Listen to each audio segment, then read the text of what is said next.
Let's see.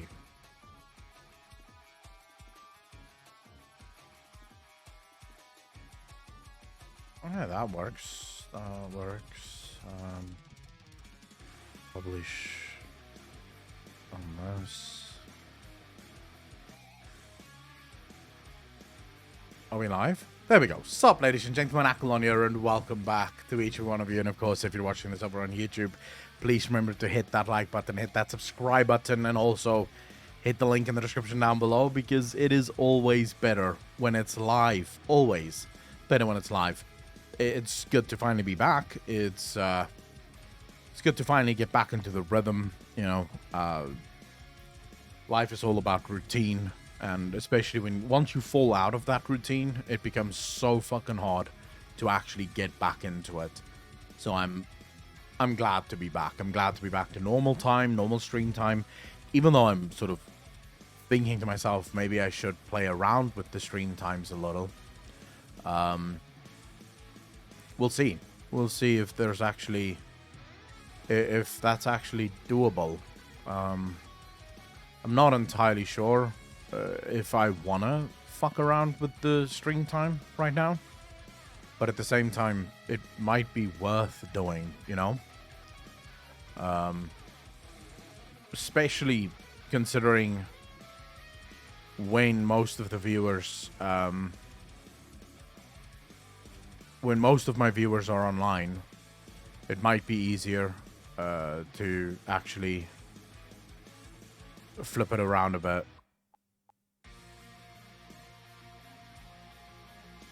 Alright, that should be fine. Alright, I think it's all good now. I think it's all good now. Reteo, how you doing, bro? How you doing?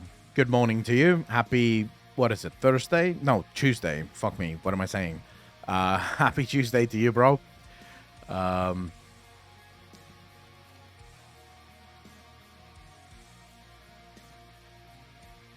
want to ask a question here.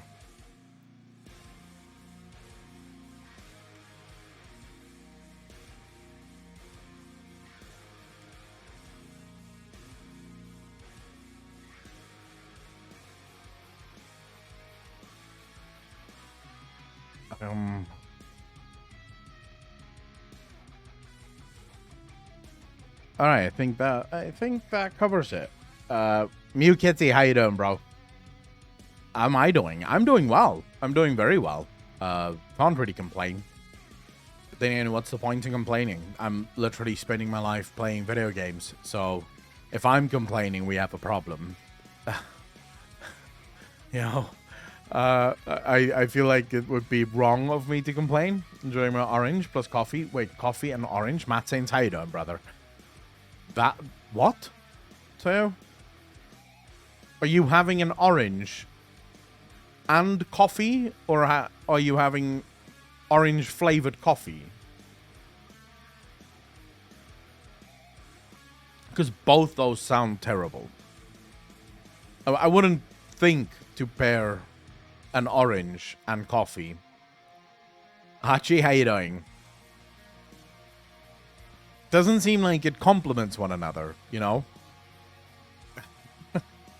Like, coffee goes well with biscuits. Even with chocolate, you can have coffee.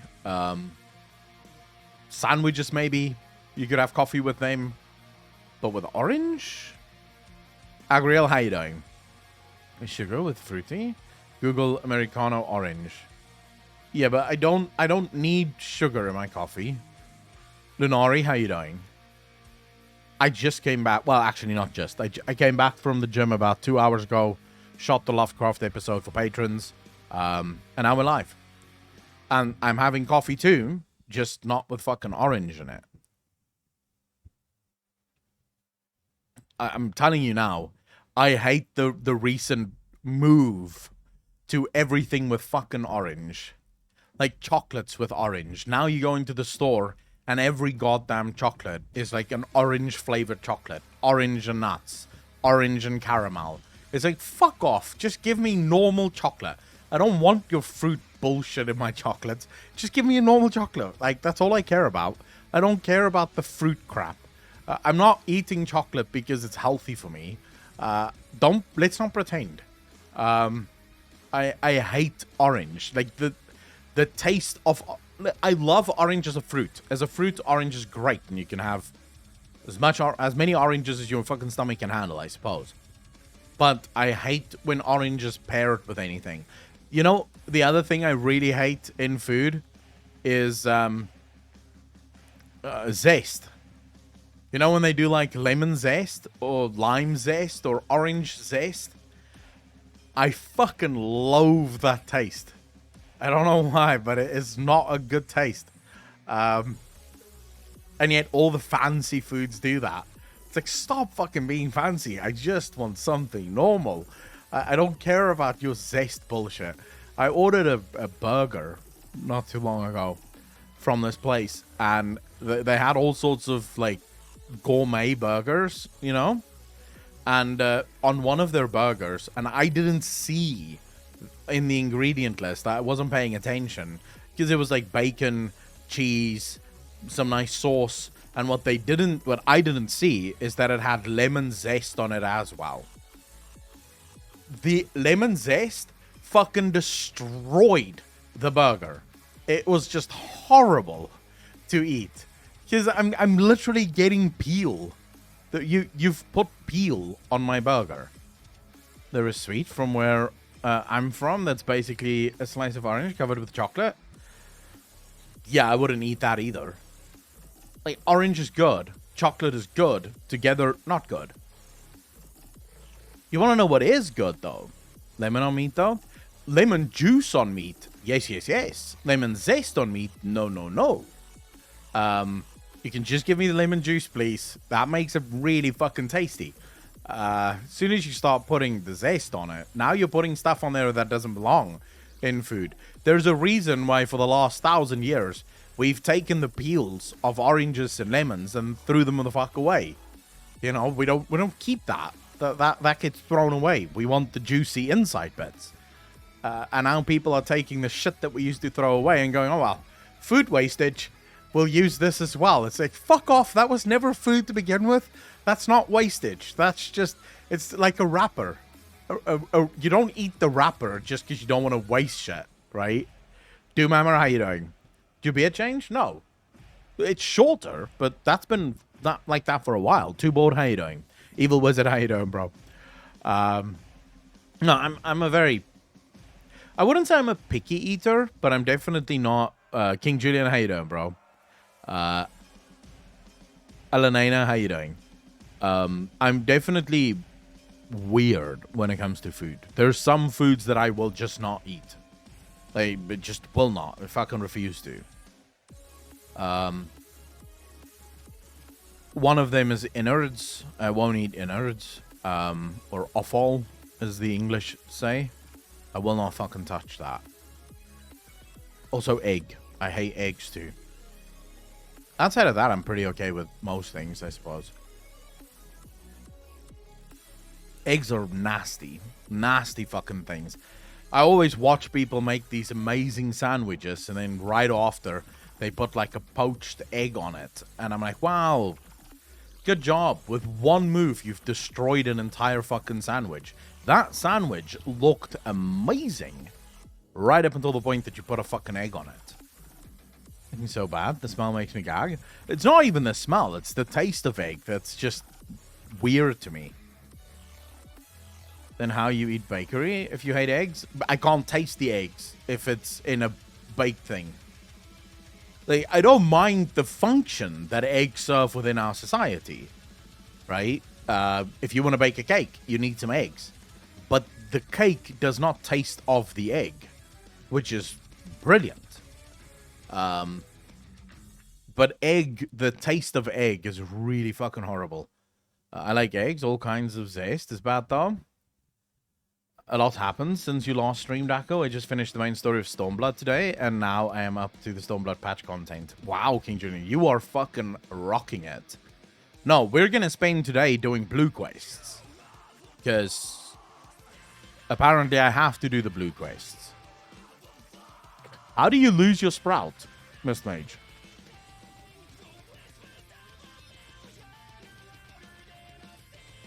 Yeah, we're gonna do the Hildi quest line. Ah, so once I beat Shadowbringers, I'm no longer a Sprout. Huh. Interesting. Well, it's years before we'll get there. I project we'll probably get to Endwalker about next year. We should get to Endwalker just before the next expansion launches. If my calculations are correct, we should hit Endwalker about when, just maybe a month or two before the next expansion hits, is when we'll hit Endwalker. So we'll have a nice time running Endwalker right up until the point that the next expansion is out, and then we'll go into the next expansion. That's sort of conservative estimates.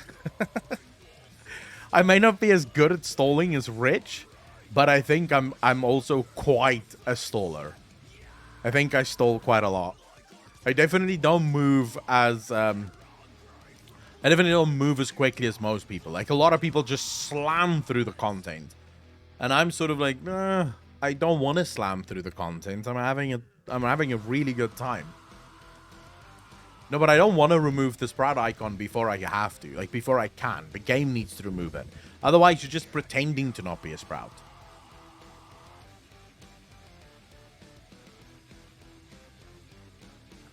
You need 300 hours playtime. And finish Shadowbringer. So how many hours of playtime do I have currently? 254.2. That's what I'm on. 254.2. I guess we'll hit 300 hours playtime before we hit Shadowbringers. It's a good bet that we'll hit. I'm gonna say we'll probably hit 300 hours before we finish Stormblood. There's a good chance of that. Zion, how you doing, bro? Was this cool vid that Preach did, where his FC did their version of a haunted house? Did you see it? No need to worry about spoilers. It was quite good. His FC is very creative. I have not seen that. People have told me to watch it. I have not watched it yet. Actually did stall at all at last stream and did huge progress. Okay. We did a lot of fucking, like, just in the last week, we've done massive progress. If you think about it, we started Heavensward patch content last week, and we're already done with 3.3. You know, we're moving into 3.4, 3.5. So I expect we'll do blue quests today. So Hildi's quest line, most of the other blue quests that you guys will probably tell me what to fucking do and what not to do. And then Buddha, thanks for the tier 1 sub, dude. Really appreciate that. 3 months in a row. Thank you. We'll do some maybe professions. I want to try fishing. People keep telling me fishing is really fucking good, and I would like to try that. We'll do Alexander, either today or tomorrow. Do like all of the side stuff that I have to do in Heavensward before I move to Stormblood content, and then we'll start the Stormblood stuff. So I'm assuming probably tomorrow or Thursday we'll start with the Stormblood stuff, right? Like 3.4. Then we'll do 3.4, 3.5. I'm assuming we'll do 3.5 by Friday. So by Saturday we should start with Stormblood stuff, right? I think that's feasible. By Saturday we should be in Stormblood. Or do you guys think I'm overestimating how quickly we can do at my speed, how quickly we can do 3.4, 3.5?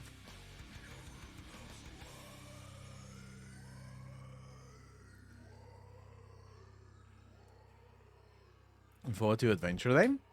Hachi I'm looking forward to my adventure. Hildi, try it. We'll take a stream each. You think so? Is Alexander really that long? Is Hildi that long? What's Triad?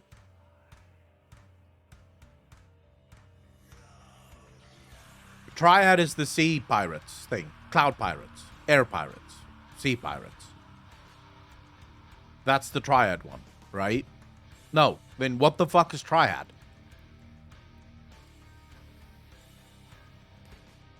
Primals. The Trials.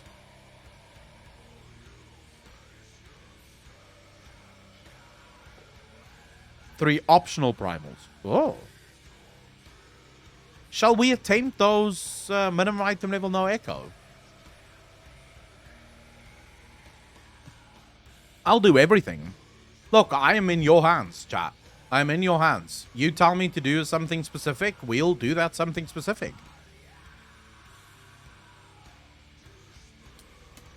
And in the main story for Stormblood, in my opinion, were better than the Heavensward dungeons. This is the one thing that most people have told me.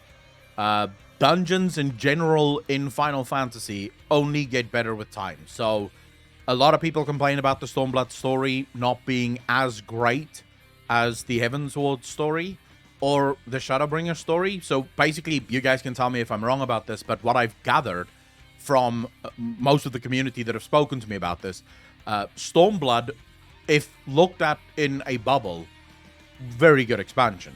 The problem is that Stormblood falls right between Heavensward and Shadowbringers, and because it falls between those two amazing expansions, it suffers because it's not as good as those two expansions. But in terms of dungeon content as well as raid content, everyone have told me Stormblood's dungeons are insane. Apparently, its trials are insane as well. Like, people really loved the Stormblood dungeons and trials. Mainly, from what I can gather, it's really in Stormblood that the developers figured out, like, everything within dungeons and how they want to make dungeons work and what the community likes within dungeons, if I'm not mistaken. Like, maybe I'm wrong, but this is what I've gathered. So when you guys always speak about stuff, that's sort of the idea I'm getting. Stormblood is where they finally realized, hey, this is how we want to run things. This is what our trials should look like. This is what our raids and dungeons should look like. This is what people like. This is what people don't like. Something that's very interesting to me is that they actually decided eventually to give up on trash. You're going to get Whiplash. Josh, how you doing, brother? Thanks for the first time chat. Really appreciate it. Welcome to the stream. Thank you, thank you, thank you. Hey, I'm looking forward to that. I am looking forward to that.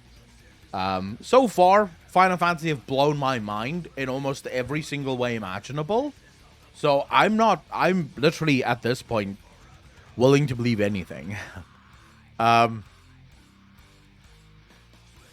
Fantasy does things. My video today, that's going live later today on the main channel, I believe. Yeah, so it's going live on Accolon. On Acco Clips, you guys can go watch my first time in FC housing. One of my friends showed me their FC house. So that's my first time in FC housing. On the main channel, though, at 4 o'clock my time, is a discussion about how Final Fantasy revolutionized MMOs forever. And I genuinely believe that. I genuinely believe that Final Fantasy did for MMOs in sort of 2010, 2011. And yes, I do count 1.0 as part of that experience, because if it wasn't for 1.0, 2.0 would never have been as good. If 1.0 didn't fail, 2.0 would never have reached any of the heights that it eventually did. But Final Fantasy did to MMOs what WoW did to MMOs almost 2 decades ago at this point. World of Warcraft came in and it revolutionized what MMOs played like, how MMOs played, what the success behind an MMO should be. And I believe that Final Fantasy came in and said, that was great a decade ago. That's not great now. We can do it better. And I think in the years to come, if an MMO is going to be successful, it's going to want to emulate Final Fantasy quite closely. It's going to want to do a lot of what Final Fantasy does in order to be successful. Their dev team, remembering their past mistakes too. They're not going to give us any false promises. Josh, that's literally it, right? That's why I've enjoyed the series so much, like the No Clip documentary. Really enjoyed that. Also, the Fall and Rise of Final Fantasy. That documentary series. I believe we're up to part 4 now, if I'm not mistaken. But what I've enjoyed about those is you get to see the depth to which the developers had to reach in order to fix their mistakes. And what's amazing about it is that they actually decided to fix it. They didn't give up on it. They didn't throw in the towel. It would have been so easy to throw in the towel. It would have been so easy for them to go, yeah, all right, this is a waste of time. There's no point in even trying to fix this. They didn't. They said, no, we can fix this. Give us a moment. We will show you. We can fix this. And they fucking did, right? They absolutely fixed it. I mean, I am in 4.1 currently, first major patch of Stormblood, but from the main story, I enjoyed it. And there was a lot of good moments, but I enjoyed it slightly less than Heavensward. Not by much, but it was slightly worse than Heavensward in my opinion. It's still an enjoyable story, but just not as good as Heavensward. That's what I've heard from most people as well. Yoshi P and his team are honest. If they can do it, they will. If they can't, they'll tell you why they can't, and the community for the most respects the honesty. Actually, that's literally my sentiment so far as well. They're very good at owning their mistakes. They're very good at saying, all right, you know what? Yeah, we can't do this, you know. Sadly, that's just it. You know, we can't do it. We don't know how, whatever the case might be, you know.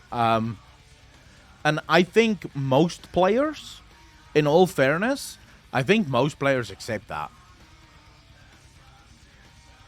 It's always weird to me that Western companies, especially Blizzard, has this weird notion of if we admit to our mistakes, then somehow the community is going to crucify us for it. And I'm like, no, not really.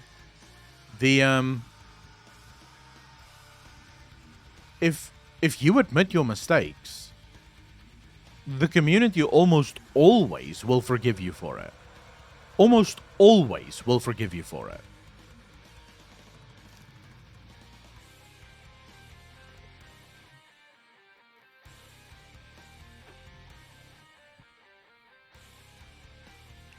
You just got your Discord notification. Why is it 22 minutes late? Keldana, because I always run 6 minutes of ads before I send out the notifications. So that people don't join and just get a fucking face full of ads. But I run the ads so people don't get ads for the next hour. So that way, when you guys join, when people join late, they're not getting interrupted by a fucking stupid ad. When all they want to do is they just want to watch a streamer stream. I wish I could turn off the ads. That would be the fucking perfect thing. It's probably an issue with internal culture of the developers. Arxier, thanks for the first time chat. Really appreciate it. Welcome to the channel. Thank you, thank you, thank you. Maybe, but I don't think that the Western culture is that different. You know, I was raised in, well, we could say South Africa is part of the West because our culture is very Western. I was raised, admit your mistakes. When you make a mistake, admit it, apologize, and move on. You know, people will forgive you if you admit your mistakes. Host, thanks for the follow. Really appreciate that. Welcome to the channel. Thank you, thank you, thank you. Garian, how you doing, bro? It's almost always easier. I don't know if you guys saw that. Do you guys know who the, like, president of Barstool Sports is? Arxier, thanks for the follow. Really appreciate that. Welcome. Thank you, thank you, thank you. Look, I don't know his name, right? And I don't really know what Barstool Sports is. I guess it's some sports website or some shit. But he got accused. There was a girl who came out and accused him of effectively assaulting her, right? And her accusations for the assault was that he was too rough in bed. He was proper rough. He was spanking the fuck out of her, you know, throwing her around, doing all sorts of crazy shit. And the dude literally released all of their text messages, like just all of their text messages that they sent to each other. where he warned her in the text messages. I'm rough. I like it rough. I don't, I like spanking. I like throwing you around. I'm tying you up. I'm doing all of the shit. If you're okay with this, let's go. If not, that's fine. And she was all into it. Like, she was absolutely into it. Even after, like, he released text messages after the first night, her saying, that was amazing, can't wait to do it again. And I think they broke up. He left her or some shit like that. And that's why she cried foul. Guess what happened to that story? I'm assuming very few of you ever heard about that story.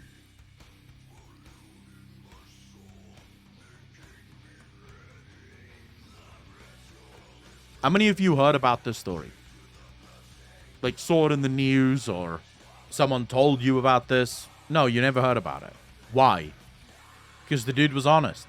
The dude was literally just like, yeah, so I'm rough. I like things rough. So, fuck it. He didn't come out and fucking try to hide it or try to explain it away or try to act innocent. He was just like, yeah, so this is what I fucking like.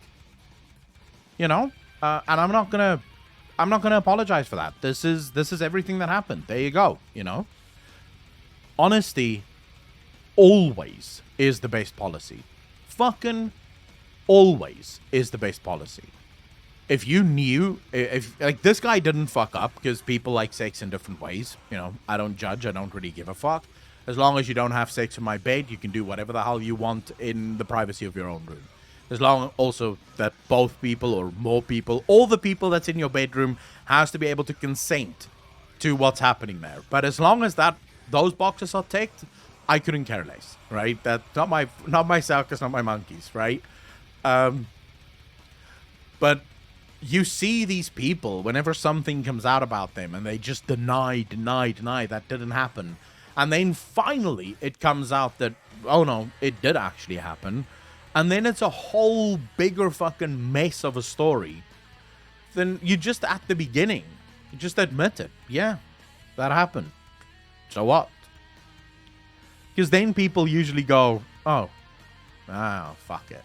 No, screw it. And that's why I don't think it's a Western thing. It's definitely not Western culture. In the West, you are raised as a child. Own your mistakes, apologize for them, and move on. So the fact that these Western companies just refuse to fucking apologize for anything or admit that it's their fault, I don't know where the hell that comes from, but it's not Western culture. Put your break on Twitter and then watch it disappear. I heard about it from people on Twitter. Yeah, Twitter will always know, right? Long time no see, mate. How the fuck you doing? Luthuru, how you doing, bro? Happy to have you here.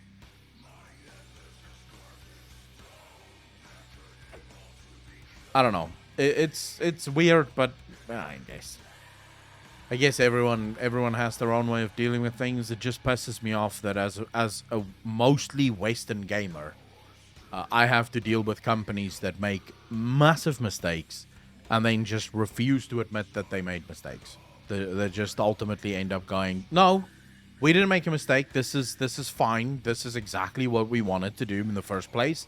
It's like, well, clearly it wasn't, because if this was what you wanted to do, then it would actually have worked, right? And you wouldn't be making massive changes now. But anyways, you know, is what it is. So anyways, chat, what's everyone up to today? How's your weeks looking? Everyone still enjoying January? Longest month of the year? It's fucking strange. It's only the 18th and it feels like January should be finished already.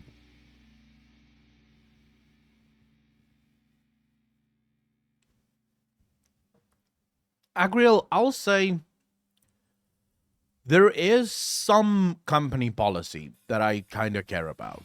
You know, Clean, thank you very much. I really appreciate that. There is, then it just spulls down come October. Yeah, like the end of the year just fucking rocks off. Working as well, just came to say hi. Kimia, thank you very much. Really appreciate that. How you doing? Just stopped by before heading to bed for work. Oh shit, Lothar, I'm assuming you're in Australia, considering you're going to bed right now. Studying for exams. Evil, what are you studying? Been a crappy week. My mother is dying. Just waiting for COVID test results before I go visit her in the hospice. Oh shit. CDJ, I'm really sorry to hear that. Can we get some hearts in chat for CDJ? Best of luck with you and your mother. I really hope for the best. Whatever the best may be. I'm really sorry to hear that, dude. Thermodynamics. So you're studying engineering? Evil. Because my friend studied engineering and thermodynamics was like a big part of his fucking studies. Yeah. We're all of our thoughts and prayers is with you, CD. It's not easy losing a parent, but it's also not as bad as people make it out to be. I'll give you the advice that no one ever gave me. Or I'll at least give you the truth that no one ever gave me. Those people that tell you, oh my god, it's the worst thing ever, just you never forget about it, they're fucking lying. You forget about it just fine. Well, you don't forget. Obviously, you don't forget that you had parents. But the sadness doesn't stay. It usually, like, for me, it was like a year, I think. Like, I was sad for about a year after my mom passed, and then... Yeah, I rarely even think about it these days. Electrical and computer engineering? Nice. My friend was mechanical engineering. Time heals all wounds. Lost both my parents last year. Thorough, I'm so sorry to hear that. So sorry to hear that. Emily, how are you doing? You can adapt to anything? True.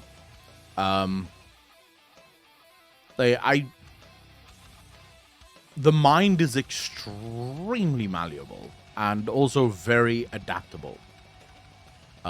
These days, I genuinely don't even think about it. I even make jokes these days about it, which probably could be seen as very poor taste, but it gets you things, you know?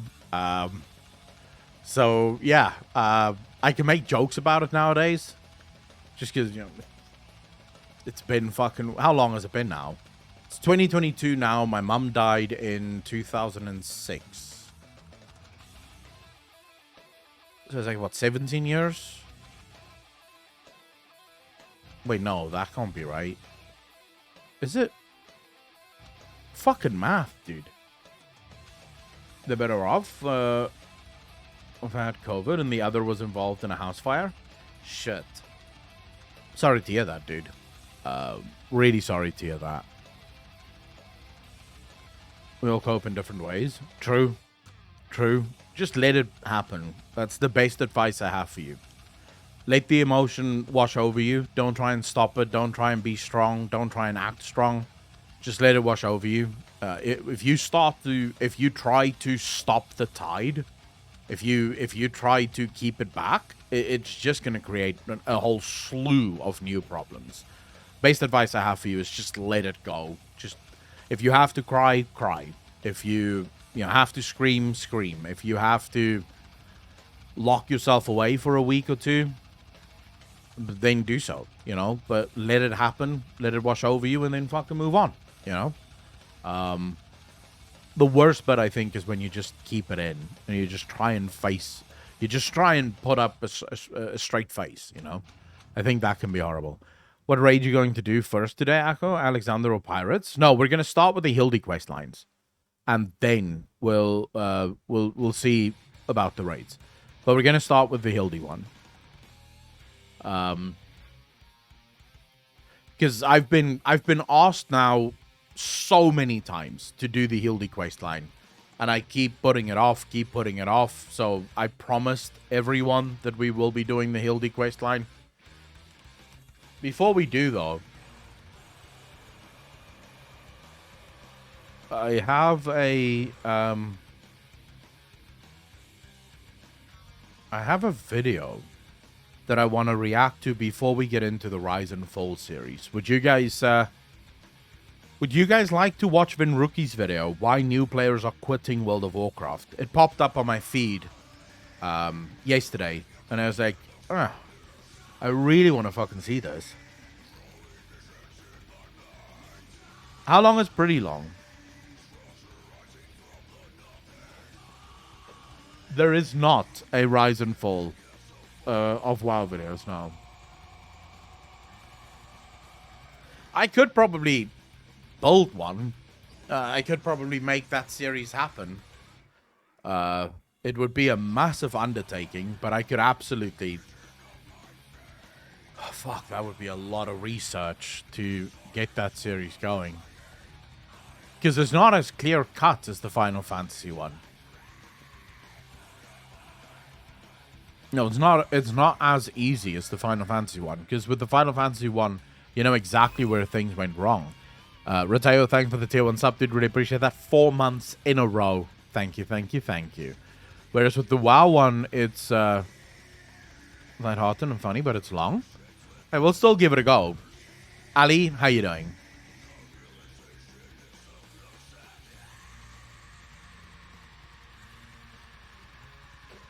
Yeah, the thing is, when I try to plot, even in my own mind, when I try to plot the failures of World of Warcraft, and, you know, if, let's say, for example, I wanted to make, so let's say, for example, I wanted to make a video about the rise and fall of World of Warcraft. The issue is plotting the rise and fall of World of Warcraft, because in many ways, the fall of World of Warcraft oftentimes happened when no one was watching.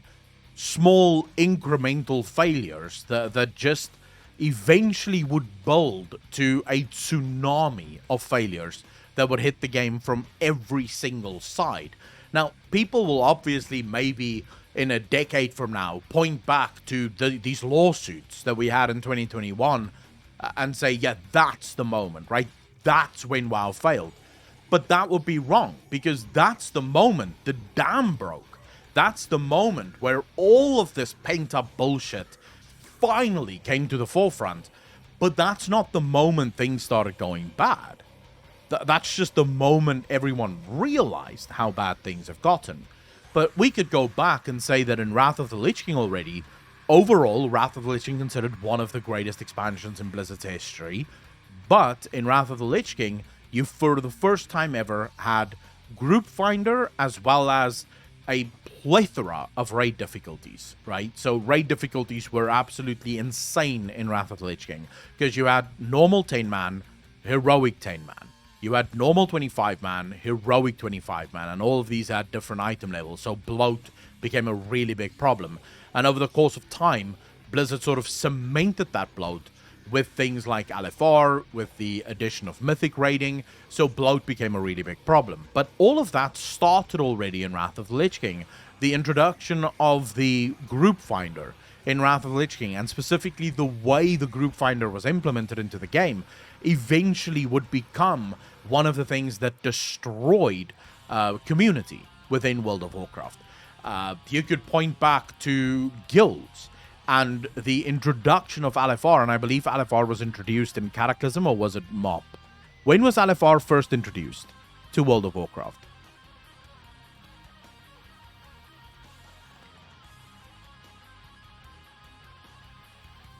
In Cata, yeah. I thought as much. So in Cataclysm, LFR is introduced. LFR is introduced for a very specific reason. It was meant to solve a very specific problem. The problem that LFR needed to solve was story. Most people not everyone had the ability to raid, and therefore people needed a way to see the game. People needed a way to see the story. And Blizzard's answer to this was LFR. Now, you could say, well, LFR did solve that problem. Yes, but was LFR the absolute best way to solve the problem? And the answer there would be no. LFR would eventually become one of the biggest contributors to the destruction of community, because when Blizzard introduced Group Finder, guilds were already taking a hammering, because suddenly a lot of people no longer needed guilds in order to get stuff done. They could just sign up for whatever dungeon they wanted to do, and bam, they'd get the dungeon and they'd go do it. So you no longer needed friends in order to do dungeons. Now you add LFR on top of that, and suddenly the people that just wanted to raid for the story also no longer need a guild. So now guilds are taking a fucking hammering because of LFR. There were better ways of solving this problem. There were better ways of solving the problem. right? Then you had the Mythic Edition. That also destroyed the game because now you suddenly had this fractured player base where you needed Mythic in order to get the base gear in the game, but Mythic is so difficult that most people can't do it. So you're building this class system within World of Warcraft. So when you point to the problems of World of Warcraft, it's very difficult to say that's where the problem started. You can't really point to a specific moment in time where the problem started. You can basically say there were problems that built up over time. And my example of this is always death by 1,000 cuts, which is one of the most gruesome ways that you could ever have died. When was this? Death by 1,000 cuts was in, I believe, the one of the Chinese dynasties. That was the punishment, death by 1,000 cuts. It was a Japanese dynasties.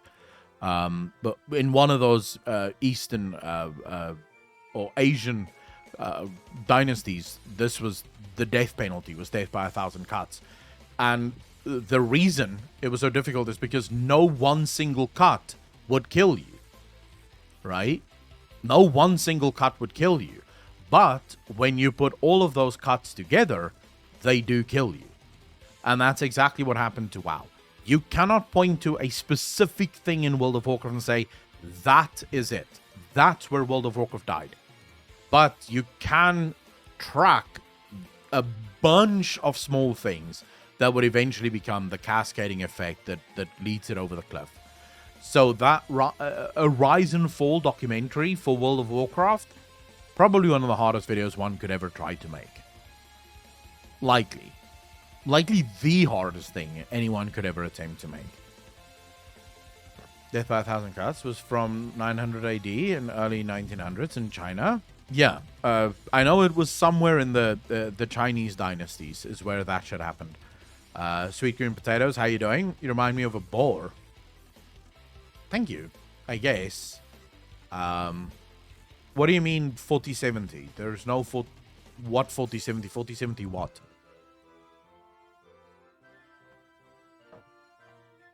Garion, yeah. I have to go buy those things that go on the end.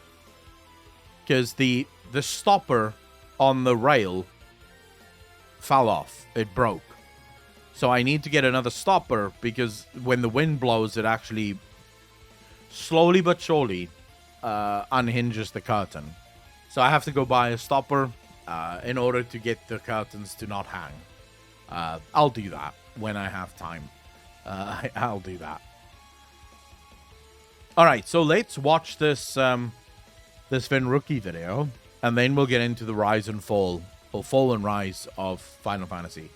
Should a compliment? I'd like to look like a boar. So one thing I still don't get is why do you hate the potato people in Final Fantasy so much? They're not all bad. They're all evil. 100%, all of them evil. Alright, let's hear what Venruki has to say about why why World of Warcraft players are quitting. Why new players are quitting World of Warcraft. Wonder how you don't get burnt out of this game. Playing alts has been really, really fun for me. I mix it up, man. Sometimes I focus on TBC, sometimes I focus on retail. I've been playing lots of different classes. I just give myself like little projects in the game. Yeah, I mean, alts are what keep the game fresh. 100%. Here's another thing that's really, really important. I wish the developers understood this. Well, maybe they do understand it. Maybe they don't. I don't know. I don't know who needs to hear it, but it's not just an alt problem. Like, you have people that want to return to the game and try the expansion, and they can't. Yeah. Because it's totally unrealistic, the stuff they need to do to be able to play the game. I mean, true. Very true. But that's the problem with borrowed power systems. Borrowed power systems takes all of the progression that most games would have you do over the course of the expansions of the game, right? And it sort of thrusts all of that into a single expansion. It's one of the reasons I've hated every single World of Warcraft expansion since Legion, really, is exactly because of that. I'm also like Venruki. I'm very, very heavy into alt gaming. It has been my main way of playing World of Warcraft. I would say since Wrath, it's been 100% an alt game for me because I love raiding, and therefore I would raid on my main, and then whenever I didn't have raid night on my main, I would raid on my alts. What borrowed power systems came to do is it effectively destroyed your ability to play alts, cause you'd have to play your alt exactly to the same extent as you play your main in order to make it a raidable thing. Like, you can't raid on your alt unless you're putting as many hours into your alt as you're putting into your main. No one wants to do that. Alts are supposed to exist so that you can experience the game in a different way. Alts are not supposed to exist so that you can spend more hours in the game. And that's what Blizzard doesn't understand. And I don't agree with Vindruk here that Blizzard knows this or might know this. I don't think they have a fucking clue. You know what I mean? If someone's a WoW player and they want to like try out Mythic Plus and try out raiding and try out PvP, the amount of shit they have to do to get to that point is actually dumb. Like, I apologize, but it's stupid. Why? Even if they keep adding... Why is he apologizing for that? I see nothing wrong with what he just said there. Because it's true, you know? Think about starting right now in World of Warcraft. Think about starting right now in Shadowlands. You have to do all of the Covenant shit, right? Then you have to do all of the Torghast shit. You have to do all of the Maw shit. Because, you know, that's a thing. Then you have to go do all of the Taint of Secret things. You know, the Taint of Secrets. You have to do that because that's part of your Covenant campaign shit. So, when do you actually get to play the game? Like, at which point do you actually get to just play the fucking game? It's toxic. It can get cancelled. Gotta be careful. Oh, I mean, maybe people should worry about that. I could not give two fucks. I am a toxic little asshole. Well, little is maybe overselling it a bit. I am a toxic asshole. And I'll be as toxic as I fucking want. And if someone wants to cancel me, they can come. But yeah, I just don't agree with I don't know why he's apologizing. It's true. World of Warcraft has so much crap and we're not even talking about the gearing yet. We're just talking about unlocking all of the borrowed power systems so that you can start getting gear, right? We're not even talking about the spamming of Mythic Plus. We're not even talking about the spamming of raids and dungeons and shit just so that you can get gear, so that you can ultimately start doing, like, the max level stuff, the newest max level stuff. Alt catch-up? There needs to just be catch-up, because some people don't have alts. Some people, it's just their... No.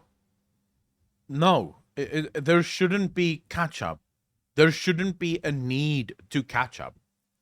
Because there's already a built-in progression system within MMOs. It's called gearing. Every single RPG game in the world has that system. It's called gearing. Before you get to max level, it's called leveling. You level so that you can unlock all of your abilities so that you can get to max level with all of your abilities. Now you're at max level with all of your abilities. Now you have to start gearing. That's already the fucking system. And that is already going to require players to go do dungeons and Mythic Plus and raids. You do not need a bunch of other systems on top of that just so the players can actually play the fucking game. Think how fun WoW would actually be if you could start playing, right, tomorrow. Let's say you start a new character tomorrow. You level up to level 60. Once you hit level 60,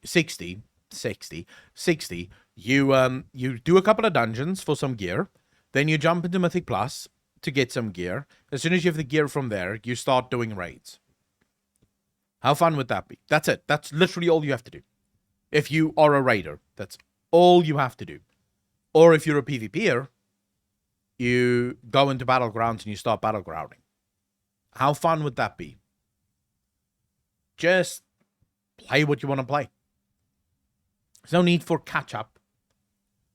The whole catch-up thing literally exists because Blizzard keep adding these useless fucking systems to the game that no one actually like.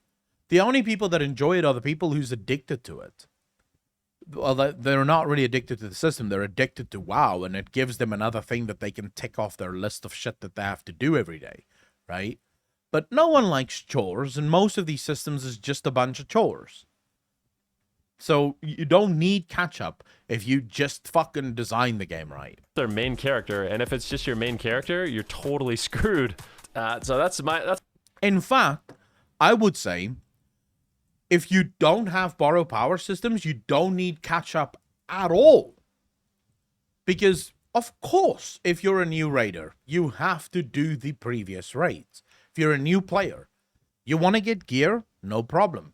Go do the first raid of the expansion, then go do the second raid of the expansion. Go get your gear. Keep those raids relevant. Keep those raids functional.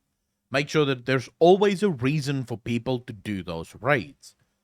Then you don't need to worry about shit like that. You don't need to worry about catch-up because you're already doing the things that you wanted to do in the game in the first place. That's my 2 cents. I had an experience. Here's an experience that I had. This alone should be a video. Like, I should just make a video and send this to the developers. Okay, here we go. Like the developers would actually watch your video, bro. Please. The WoW developers don't even play WoW. Believe me, they're not watching content on WoW. They're watching my Final Fantasy XIV videos. They're creaming their pants at how fun Final Fantasy XIV is. They're not watching WoW videos. That would be boring as fuck. You ready? This is what happened. Let me tell you guys a little story. All right, we might actually turn this into a YouTube video or something like that, okay? Here's a little story for you guys, okay? And this is a situation I feel like the developers should be made aware of, because people want to play the game, but they can't, okay? And obviously saying that True. they can't is hyperbole, but you have to understand it's like, this is what I don't think it's hyperbole. It's literally true. You can't play the game. You want to play the game. If you're a raider, you want nothing more than to actually fucking raid. That's literally what you want to do. You can't, though, because you have to go to Torghast, and you have to go to all these old outside world quests so that you can level the fucking Covenant, and you have to do all this shit to gain conduits. You just want to raid, but you can't. You first have to do all these chores and keep running the chores until you have your legendary. And now in 9.2, you're going to have to farm Revered so that you can have 2 legendaries. You can't play the game. I would love to fucking raid. Can't, though, because I have to do all this other shit first. That's the analogy I like to use. The analogy I like to use is, it's like someone says, oh man, I want to go for a hike.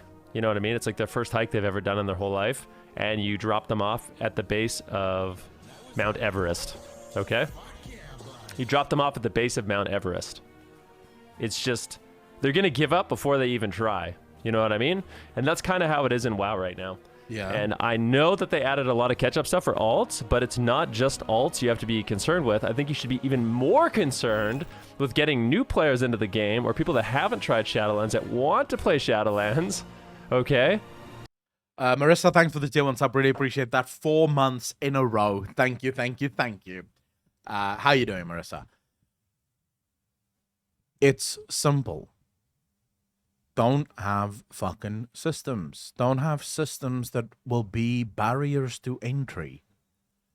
The point of all software, every type of software on the planet, right, is ease of access.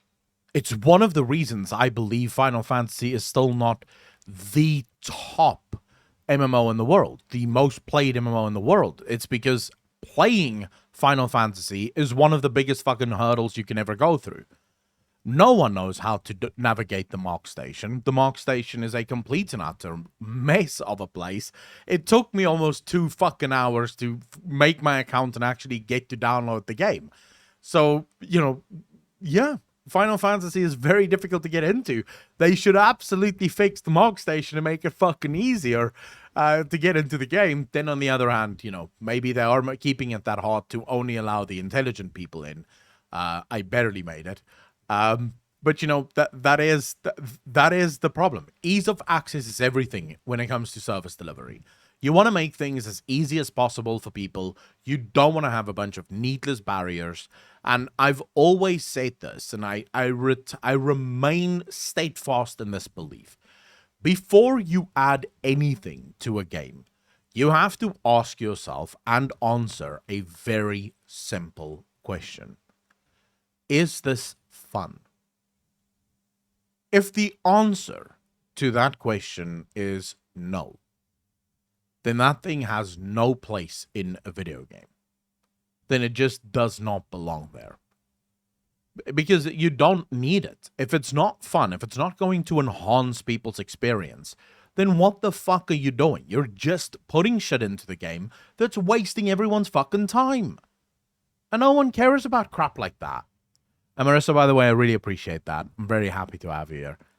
Even with a hard to use website, the servers were still full to the extreme. Ali, very true. But they could make the website a little bit easier to fucking use. So this is a real story. I shit you not. Okay? I was doing LFG, and I saw a rep paladin that was like 1200. And I was like, I'm going to help this guy get his 1400 so he can upgrade his gear. So I joined his group. We play a bunch of games.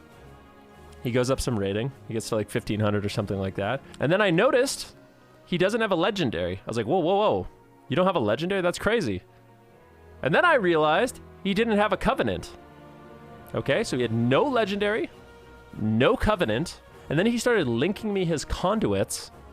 Okay, he started linking me his conduits and asked how he could put them in his gear. So he's trying to socket his conduits into his gear because he didn't understand how any of it worked. Now, this guy, I assume, bought a level 60 boost. Yeah. It's easy to want to start laughing at this guy that's doing all of that, especially if you're a WoW veteran who's played WoW for a very long time. But not long ago, I was reacting to a Final Fantasy creator who basically documented their first time playing World of Warcraft, their first time experience. And it makes sense. If you know nothing about the game and you look at most MMOs out there, you can do ESO, Star Wars The Old Republic, Final Fantasy. None of them have systems like World of Warcraft. None of them. None of them have systems that require systems in order to get to work, right? In almost every MMO on the market today, when you get a piece of gear, you equip it. When something drops, you use it. It's fairly straightforward, right? There's learning curves, believe it or not. There are in all MMOs. There are learning curves. There are things that's slightly harder to figure out. We could look at materia, for example, in Final Fantasy XIV. The lucky thing is you only really need materia by the time you get to max level, and unlocking materia teaches you how to use materia, right? The whole point of unlocking it is to, like, it shows you how to use it when you unlock it. It's part of the quest chain. So it makes sense when you're a brand new player, you've never played World of Warcraft, you're getting into the game, you just want to do some PvP because maybe your friends told you how great the PvP is in this game. And now you get these things that drop that fills up your bag, and you're like, where do I use these things? I can't put them in my gear. Maybe it's sockets, but it doesn't fit in my sockets. I don't know what to do. Where do these things go? And no one tells you that, oh, by the way, if you want to do that, you first have to go join a covenant that you can play with, and then you'll unlock the ability to put this shit in your gear. Just think about the convolution of that system. Think about how convoluted that gets. Okay. This guy bought a level 60 boost, and what he did was just play BGs. So he just played a bunch of BGs. I actually have his armory right. Like you could do back in Mists of Pandaria. For those of you that never played Mists of Pandaria, I actually have a little story of my own here. In Mist of Pandaria, the beginning of Mist was a nightmare. It used to be like World of Warcraft's nickname back in Mist of Pandaria was World of Dailycraft, because in Mist of Pandaria they dropped your the limit of dailies. You used to only be able to do 25 dailies a day. That was the hard limit. Like after that, you couldn't do any more dailies. So they dropped that limit in Mist of Pandaria, and then they made sure that there were like over 100 dailies that you could do every day. The other problem was that most of the best raiding gear was hidden behind Revered on all of the factions. So you were basically, as a raider, right at the beginning of Mist of Pandaria, spamming dailies just to get to Revered with all of the factions so that you could buy the best gear so that you could start raiding. Right? So it was just dailies, 6-7 hours of dailies a day just to actually get to gear. It was such a fucking hard grind.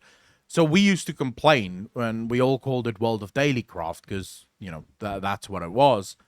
And I was talking to this PvPer, a girl that I met in WoW, and she was a full-blown PvPer. And I complained. I was like, yeah, fucking hell, I just wish there weren't that many dailies. And she's like, what dailies? I'm like, the dailies that you have to do. She's like, what dailies? I haven't done a single daily. I mean, how can you not do dailies? You must not be geared. And she's like fucking almost full PvP gear, right? Her gear is fine. And I asked her, so what do you do every day? She's like, I log in, I go to the wall, I deal, and then I do BGs in arenas. I'm like, you don't do dailies? She's like, no, there's no gear that I could use there. My gear comes from the vendor. So I do the things that I want to do, and then I'm getting gear. That used to be how it worked. Genuinely, I fucking kid you not. That used to be how it worked. It used to work that way for raiders too. We used to do dungeons and raids, and that's how you would get your gear, and that's how you would literally, you'd get gear by doing the things that you wanted to do for the gear. Nowadays, there's so many hoops that you have to jump through. Another true story. Absolutely true story. Both my brothers start playing Shadowlands. Both of them. Very excited for Shadowlands. Looking forward to Shadowlands. Start playing. Both my brothers are heavy PvPers. They don't give a fuck about PvE. They mainly did dungeons all the way back in Cataclysm. Like, my brothers and my cousins had their own little 5-man party back in Cataclysm.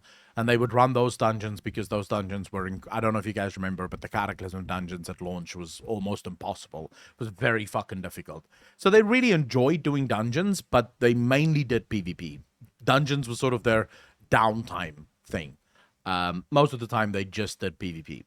So they get back into Shadowlands, they start PvPing, and my brother comes to me and he's like, listen, what is this legendary stuff that I need? Because I see people running around with legendaries, and I can't buy it.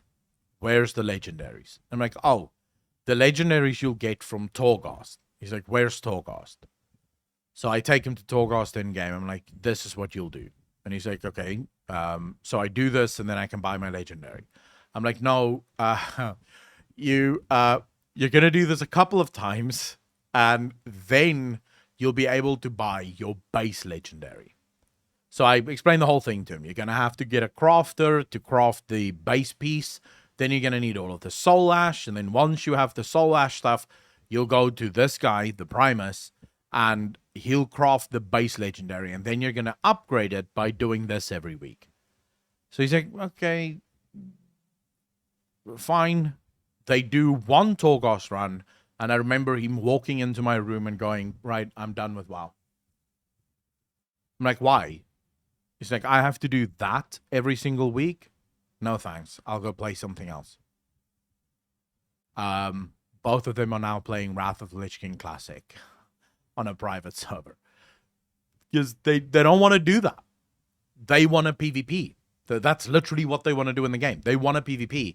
Now they're forced to do this PvE tower climber that they don't care about, they don't fucking like, but they have to so that they can PvP. And both of them just said, yeah, not for us. Thank you, but no thank you.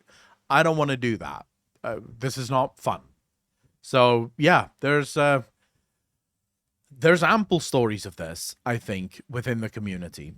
Right here. His name is Holy Dickens, okay? So you guys Nice can look name. at his gear, okay? He grinded all of his honor gear. This is what he did. He grinded all of his honor gear, okay? He's right here. And then after he got full honor gear, he started queuing rated arena. And obviously, he's got no legendary, he's got no covenant, he's got no conduits, he's got no chance. So he's hard stuck 1200, grinding out the conquest wins. He has like 300 games played. I will tell you, though, if that guy does manage to get up ranks, his skill will probably make him a world-class PvPer. Because he managed to get high fucking honor or high rating with none of the borrow power systems. And then I join his group. This is the true story. I join his group. We play. We get 1500. And I tell him, I'm like, bro, you don't have your legendary. You don't have your conduits. You don't have your covenant. Like, you need to get those. I literally get in Discord with him. Okay, I get in Discord with him, and I link him a guide. All right, I link him a guide on how to get all of these things unlocked. All right, that's it. That's how you know things have gotten out of control. That's how you know. When you need to link someone a YouTube fucking video, right? Or a post just so that they can understand what the fuck they're doing. You've lost the plot. You've gone too far. Things are out of control. Emily, thank you so much for coming to say hello. Really appreciate it. Good luck with the housework. Unlocked, and I tell him exactly what he needs to do to level them up. And he says okay, reluctantly. And then he literally quits. Instead of doing all of those things, he literally just stops playing the game. He literally quit that day. Makes sense. I'm not joking. Like, this is a true story. This is someone who wanted to PvP. Yep. This is someone who wanted to play. He grinded all of his honor gear. He grinded a bunch of his conquest gear. And then when I told him all the other stuff he needed to do, I was like, oh yeah, you got to do your Torghast to get your legendary. You got to do the world bosses. Here's your guide. Get your renown up. Grind your conduits. He's fuck that. And he quit. So I would do the same. Fuck it, I did do the same. I quit because I was like, no, I don't think I'll do any of this shit. Truly don't understand Blizzard's thought process. Just why? Because it's all about engagement. You see, Blizzard's morons, the morons that work for Blizzard, think that if you keep players busy, you automatically improve and increase engagement. Now, that is true for everyone that you manage to get addicted to your game. It is not true for those of us that aren't addicted to your game, right? Because for us, that just chases us off. It makes it very difficult to get new players into the game because, they don't want to do any of this shit. So it's very good if what you're going for is engagement. If your main goal within designing World of Warcraft is engagement, then that is the optimal way to go, because you have to understand what Blizzard is trying to do. They're trying to get you so engaged, and we do know this for a fact because there's been studies done in the mobile gaming industry that shows this, right? There's a point, as engagement increases, the likelihood of you spending money on the cash shop increases as well. It's not a direct relationship, but when someone's engagement is as close to 100% as humanly possible, so they're playing the game a lot, the chances that they will also spend money in the cash shop goes up. I believe I watched this talk by a guy that makes mobile games and specifically focuses on engagement and how to sort of track how people spend their money. And what they found is if a player plays 4 hours or less of your game, the chances of them spending money on the cash shop is, I think, 0 to 5%. Like, there's almost no chance. Then from 4 to 12 hours per week playing your game, it shoots up to like 40 or 43% chance of that player buying stuff from your cash shop. And if you can get it to 16 to 20 hours a week, it goes up into the 80% range. Into the 80% chance that they will buy stuff off the cash shop because they're now thoroughly addicted to your game. They have to play the game, and if there's new stuff on the cash shop, they will play it. You want to know who's addicted to World of Warcraft? Look at the people that instantly buy stuff off the cash shop as soon as it launches. As soon as there's a new mount, as soon as there's a new pet, whatever there is on the cash shop, as soon as it drops, they buy it immediately. These are the people that's addicted to WoW. These are the people that's playing 20 plus hours a week. They never stop playing the game. It's the only game that they play, and they also drop money left, right, and center on that cash shop. That's what Blizzard wants. Blizzard doesn't care about getting new players. So for Blizzard, the focus have shifted. The focus used to be on getting the max amount of subscribers to actually pay for the game, right? Arcanox, thanks for doing up, dude. Really appreciate that. 4 months in a row. Thank you. How you doing, bro? I'm good. Thank you very much for asking. Okay, so the focus used to be, let's get as many people to play the game as humanly possible, because then those people pay for the sub, right? Blizzard's new focus is, we don't give a fuck about having 10 million people. It's hard to make a game that 10 million people will play. How about we just get 2 million people to spend the exact same amount of money on our game as would, 10 million people that play the game. Life for Grind, thanks for doing something, really appreciate that. Welcome to the most degenerate chat on Twitch. We are very happy to have you here. Thank you, bro. So that really is that's the focus for Blizzard now. So you want to know why all these systems exist? That's why. They don't care about getting 10 million players to play the game. They just want 2 million players to pay for 10 million players. This is a true story of a real player.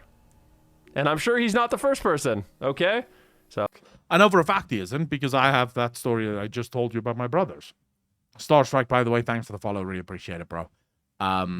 And I'm sure if we go around chat right now, many of you know someone like this, or maybe you are that someone. Strum TV said this was literally his experience with Shadowlands as well. So I think once you start doing a survey, you will realize that it's the overall majority of players that go through this exact same experience. This is just the game. This is how the game plays. So I'm just putting that out there. People want to play the game, but it's way too jarring. Okay, so I don't know what needs to happen, but there's a problem. There's a clear problem. Yep. And it definitely needs to be fixed, because WoW is not accessible right now to someone returning to the game. Period. Yeah, but they don't care about accessibility. That's the thing, right? Accessibility is not and will not be at the forefront of what they do, because it's not the focus. Because it's too hard to make games that's accessible and that will get millions of people to sign up. And you can tell the difference between WoW's focus and Final Fantasy's focus literally in the game design. What happens, Final Fantasy players, with every single expansion? You get new content. Then when I say new content, I mean you get new evergreen content. Palace of the Dead, Heavens on High, the Golden Saucer. I'm sure there's plenty of other things that I haven't even encountered yet. Right? This is content. What's that other two things that you guys do? The leveling experiences, the grind leveling experiences. People told me Eureka and Boja, those two, right? That's the kind of stuff that Final Fantasy adds into their game. Why do they add those to the game? What's the point of adding those? Obi, thank you very much for the follow. Really appreciate that. Welcome to the channel. Thank you. What is the point? The point is to appeal to as large an audience as humanly possible. That's the point. The point is to say, right, there's so many players that like MMOs and they like different things within the MMO genre. Let's see if we can get all of them to enjoy stuff in our game. So let's make things for all of those players so that they can enjoy the game. WoW's is very different, right? WoW's focus is not at all on making things that everyone would enjoy. Instead, they're making things that a minute group of people will enjoy, but also the people that is most likely to get addicted to the game. They design the game for those people. People who love chores, people who love lists, people who enjoy logging in every day and doing a bunch of mindless crap. That's what the game is designed to cater towards. Because those are the people that will most likely get addicted and then spend money. And until Blizzard changes that focus, I don't think World of Warcraft will ever be a good game again. You mean drones? Not necessarily drones, because this is not meant as an insult, right? Life of Grind, thanks for the first time chat, dude. Really appreciate that. And also to have an option. Well, options is how you ensure the largest amount of players to actually play your game. It's through providing options. The example I always like to use of this is theme park. Right? Think about a theme park. When you go to Disney World, yeah, there are hundreds of rides that you can go on. You know, there's the swings, the teacups, the roller coasters, the ship, you name it, there's something there. Now, no one goes into a theme park and goes on every single ride, right? No one does that. There are rides that's boring and no one gives a fuck about them and they don't want to go on them. There's people that go into the theme park and they only really want to go on the roller coaster and the sort of high adrenaline stuff. Then there's people who want to do the sort of teacups, you know, that just sort of knock them around a bit and they go, yeah, this is fun, and then they leave, right? Everyone has different levels of things that they enjoy, and that's what theme parks cater towards, because it's very expensive to run a theme park. So you want to cater to as many people as possible. You don't want everyone to do every single ride, because that's never going to happen. But you want to have rides for everyone, and then hopefully you'll get as many people as possible to enter your theme park. Final Fantasy understands this concept, and they build their game around this concept. As many rides as possible, because hopefully one of those rides will appeal to a player. The issue is World of Warcraft says, no, we don't want to design that many rides. It takes too much time, too much effort. It's far too difficult to do. Instead, what we'll do is we'll design a couple of rides and then try and get as many people to enjoy those rides as possible. Now, I am absolutely convinced that World of Warcraft had psychologists and studies done to look at which rides will cater to people with a sort of proclivity to addiction. You know, so, and we already know that chores and lists is a good way to get people addicted. So Blizzard literally designed their game to cater to people that is more prone to getting addicted to their game. And now they're just hammering that home. They're just pushing that every single day, trying to get more people addicted to the game, because once they're addicted, they'll spend money. And that's it. That's the way the game is designed.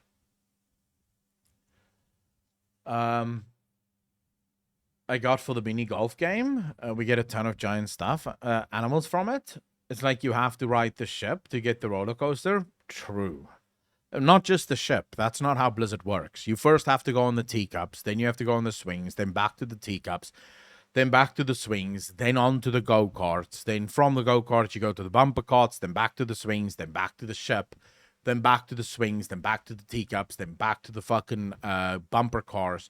Then finally you have enough credits built up so that you can go on the roller coaster. Once you've gone on the roller coaster, you can't go on the roller coaster again. You have to go back to the teacups, back to the swings, back to the teacups, back to the swing, back to the bumper carts, back to the go-karts, back to the swings, back to the teacups, and then you can go on the roller coaster again. But that's just that's how Blizzard designs their fucking game. You keep going on all the rides until you have enough credits to go on the big boy ride that you actually wanted to go on, and then back to the, back to the old back to the old grind so that you can get into the fun stuff again. That's WoW in a nutshell. That is how WoW plays right now. All right, so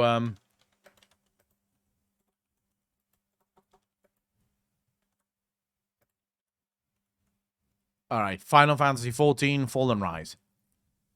Just want to see here. What episode did we get up to? Was it episode 3 or episode 4?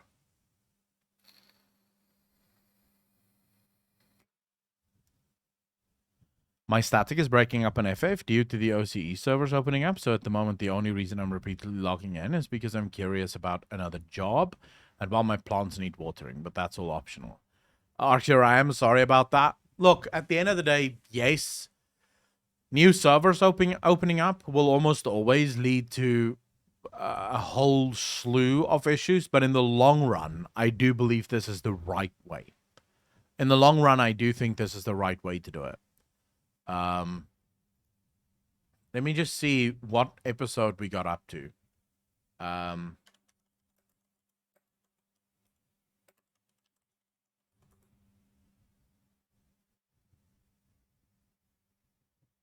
What the fuck? Why is it showing me all sorts of videos that I don't care about?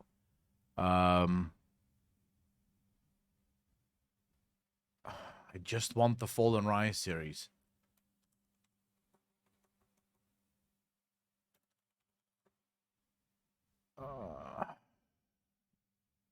Why the hell is it not showing up?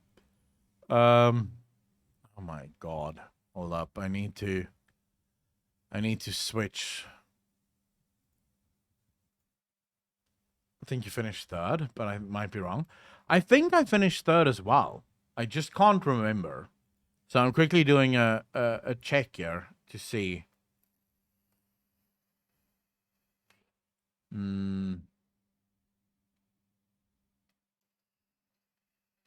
Part 3, Part 2, Part 1. Yes, okay. So, no.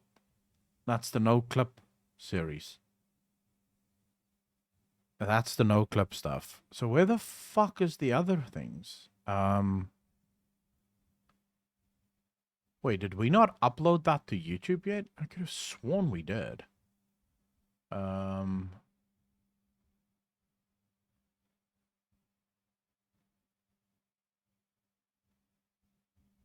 How the hell did I not... Huh? Did I do it on my main channel?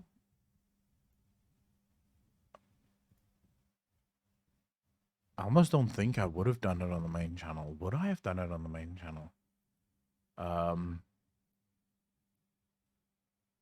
Let's see here. Let's check the main channel, see if I uploaded it there. Surprised if I uploaded it to the main channel. It's not really main channel content.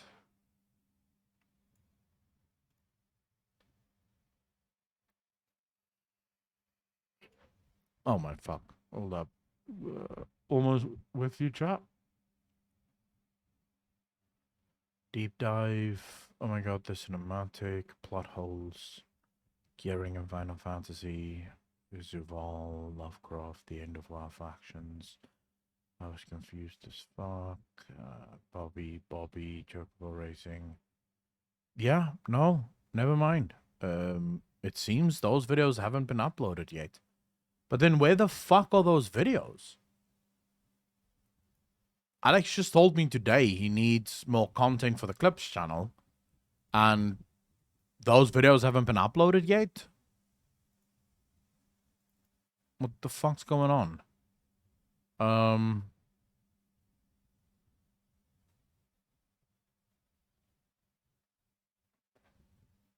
Chat, what is going on?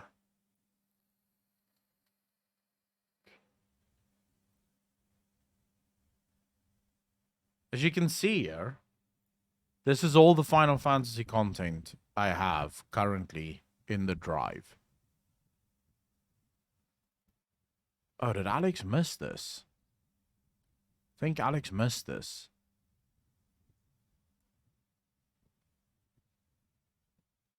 Anyways, we can see here where we are. We're on episode 4. We did do episode 4. Alright, so we did episode 4. We have to go with episode 5. We have to start with episode 5. I think he did miss it. So that's good. That's a lot more content that we can go through. Alright, do you guys want to first grab a coffee? Do something before we get into this? Because it's 18 minutes, probably going to be 50 minutes before we're done. There's a good chance that this is much longer than 18 minutes. So, do you first want to grab a coffee, or are you guys okay?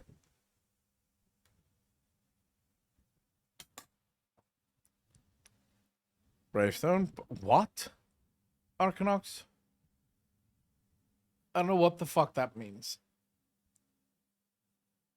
These 3 episodes of it? Yeah, we did 4. So, got my tea, got my lunch, I'm fine. Alright, good stuff. So, if everyone's fine, the speakers version. Well, I didn't know there's another version. This is the only version I know of. She was waiting for you to see it. Tell him to upload that shit. I will. I promise.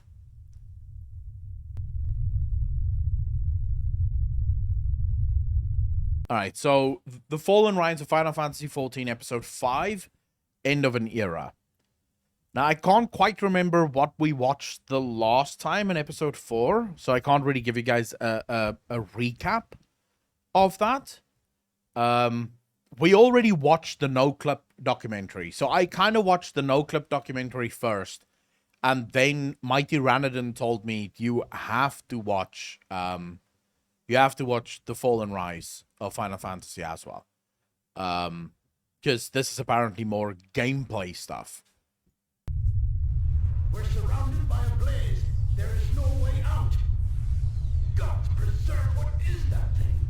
Gods damn it! We cannot hold much longer. Fuck. That level of destruction is insane. Mukitimon, take care of yourself, bro.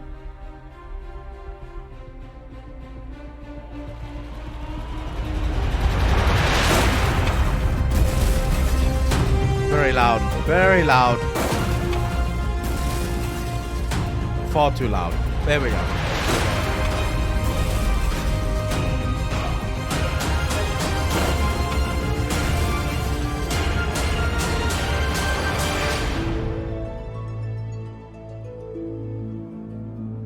Hello Eorzeans, welcome to the Fall and Rise of Final Fantasy XIV Episode 5. Yep. I'm Lukeil Bravestone, and here's a quick update on what's happening on this channel in the future. This series will go into a short break after this episode before we tackle the 2.x era, but fear not, in the meantime I'll start working on 2 new projects. First off will be Remnants of a Realm, a series dedicated to showcasing the remnants of 1.0 still very much visible and accessible in the current game. Following that series we'll have Chronicles of a Realm, which will show the 1.0 main story for all 3 city-states leading up to the unified main story. And when that is done, Fall and Rise of Final Fantasy XIV will return. And lastly, thank you all for your feedback on the previous video. I love you. Okay, enough of that. Let's get into the episode. Okay, cool. Final Fantasy XIV is preparing for massive changes, and in April 2012, Square Enix announced that Final Fantasy XIV would implement a legacy status for anyone subscribed for 90 days from January 2012 till beta testing for 2.0 starts. I still think this is the coolest thing ever. This would give you, in addition to bragging rights, a cheaper monthly subscription fee, your name in the game's credits, and a Legacy Chocobo exclusive to Legacy players. Gaming news outlets reports on Final Fantasy XIV's progress with careful optimism, still only viewing 2.0 as a content patch to be released around October of 2012. Imagine at that time, you calling version 2.0 a content patch. Imagine that. Imagine how foolish you looked when 2.0 finally launched. And you were like, shit, we called this a fucking content patch just 3 months ago. Mama, how you doing? Meanwhile, Dalamud creeps ever closer. Patch 1.22 is released on April the 25th, 2012, and at this point, Dalamud was now so visible in the sky, there was no longer any doubt that Eorzea was about to face its darkest day soon. In addition to Dalamud getting closer, Garuda was introduced to the game, and she was actually not supposed to be there. Titan was slated to be released before Garuda, but due to the 2011 earthquake in Japan, the dev team decided that introducing an earthquake primal to the game this early on could be offensive. So despite having completed the arena and had the actual primal model in the game, they gave way to Garuda instead. Sorry Titan, you just have to wait. And with this update, Hamlet Defense was introduced. And Hamlets were big events taking place in, well, hamlets. These were What's a hamlet? basically settlements located around Eorzea. However, when it was first implemented in patch 1.22, Hurstmill was the only hamlet defense available. Were you... were these hamlets built by players? Were they important in any sort of way? Or is it just like the small villages you see in Final Fantasy even today? Like the small little things, like there's all around. There's these little things scattered all throughout. So it... just random camps. Okay, so this wasn't a player built thing or anything like that. It was just like a camp on the map. Okay. The goal of a hamlet defense was, as the name suggests, to defend the hamlet from beast tribes trying to attack and pillage it. I still can't get over this UI. Oh my god, what an ugly UI this used to be, dude. Holy shit. I would have stopped playing probably just because of the UI. I don't know why it bothers me so much, but it does bother the living shit out of me. The hamlet defense was divided into two phases. A 50-hour non-combat phase where players could enhance the hamlet and prepare it for battle, and a 25-hour combat phase where players joined the local militia to combat the beast tribes directly. Jesus. Hamlets provided something for everyone, and was widely considered a success for Final Fantasy XIV. Crafters and gatherers worked together with combat classes in the same content, which was sorely needed and actually worked to a degree. Let's look closer at how the hamlets actually worked. During the non-combat phase of hamlet defense, players were asked to contribute to the hamlet's stockpiles by crafting and delivering several different items. Hamlet starts off the phase with a supply rating of 0. Each donation to the hamlet militia is converted into points, which was then added to the hamlet's total. When this total reached a certain amount, the hamlet's supply rating would increase. This rating did not only determine the strength of the beastmen forces, but also the type of rewards offered after the combat phase. I'm not sure how I feel about 50 hours of this, but at the same time, isn't that what MMOs are? You know, just long-ass grinds that you do alongside your community. You know, and this is perhaps the best way, because everyone is contributing to try and get that meter full. It's not just you running around doing a bunch of shit. This is everyone sort of combined doing it. So in that sense, I can see how this really puts a very small community. It makes them feel like they're actually doing something, you know, which I think is kind of cool. The truly unique part of this system was the fact that all disciplines could join, be it gatherers or crafters, disciples of war or magic, everyone had their part to play. During the first phase, disciples of war and magic would complete escort duties to accumulate supply points, while disciples... Not only that, I sort of, like, whenever you hear 50 hours, you think to yourself, oh my god, I'm going to do this for the next 50 hours. But really you're not, right? You're going to do it as much time as you have. That's going to be your contribution. And that's it. Like, if you only have 3 hours a night to do, then that's what you're going to do. And because it's 50 hours, and then it starts at the combat thing. So, and for people who play the game for professions, which I know there is quite a few people who only do professions, this is like some of the best gameplay they can have, you know, because this is why they play the game. Of the land and hand crafted and gathered items requested by the hamlet's militia quartermaster. You could also deliver any materia-enhanced weapon or gear to accumulate supply points. Once the 50 hours of preparation ended, the supply rating was locked and the assault commenced. However, the fights were instanced, so you had to talk to the militia captain to be let into the action. A full party was required to enter, and if you successfully won a battle, you could not come back until 15 minutes had passed. Now the interesting part here is that you could enter these battles as a disciple of Hand and Land as well. Once inside, a disciple of the land could collect alchemical pots that were stored throughout the hamlet and delivering them to the militia quartermaster, resulting in different enfeeblements. Disciples of the Hand would enhance the other players by crafting instruments of warfare with parts found all... What an interesting fucking system. So, you know, your crafting guys are literally playing support, effectively. Just running around supporting the fighting guys. Around the hamlet and delivering them to the quartermaster. In this system, all classes work together for a common goal. The main objective of this phase was to protect the 4 supply carts located around the hamlet. If all 4 carts were lost, the mission would fail. If protecting the carts were successful, the mission would be deemed a success and you would be presented with a final score. Speaking to the militia captain before leaving the instance, you would receive a reward. The reward was calculated on your score during the battle phase, but also on your contribution during the first phase. As long as the combat phase was going on, you could repeat the battle as many times as you wanted. With this content, core Final Fantasy XIV... How long would such a battle take? On average? I would actually, Tenchi, I'm going to be honest, I think this would be really fun. It wouldn't be something that I do all the time. I wouldn't be spending all my time in this, but I can absolutely see this as something that a lot of people would love to do. And absolutely see this as, especially since the combat is instanced, those players who do not give a fuck about it will just run through the village and go to wherever the hell they want to go, you know, because they're not really interested in doing any of this crap.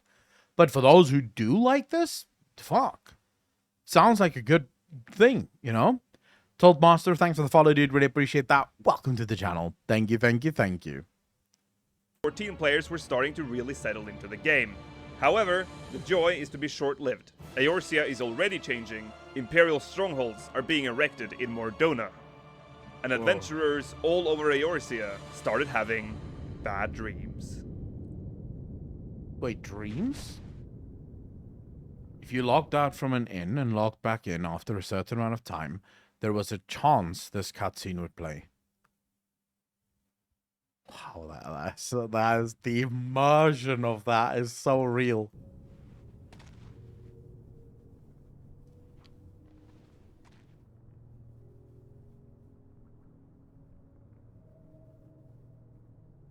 What the fuck? This is really awesome.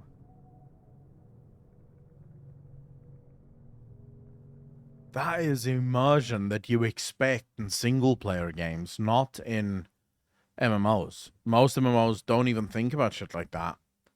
You know, it's really cool. Aquatic, how you doing, brother? That's some nightmare fuel. It really is. Fucking Empire, here we go. Oof.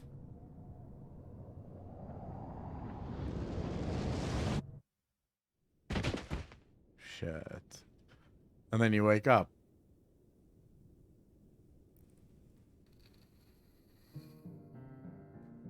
On the official forums, players are desperately trying to figure out the meaning of this approaching moon.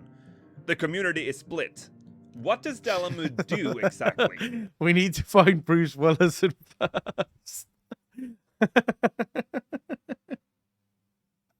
Will it become a second planet we can visit? Will it hit Eorzea?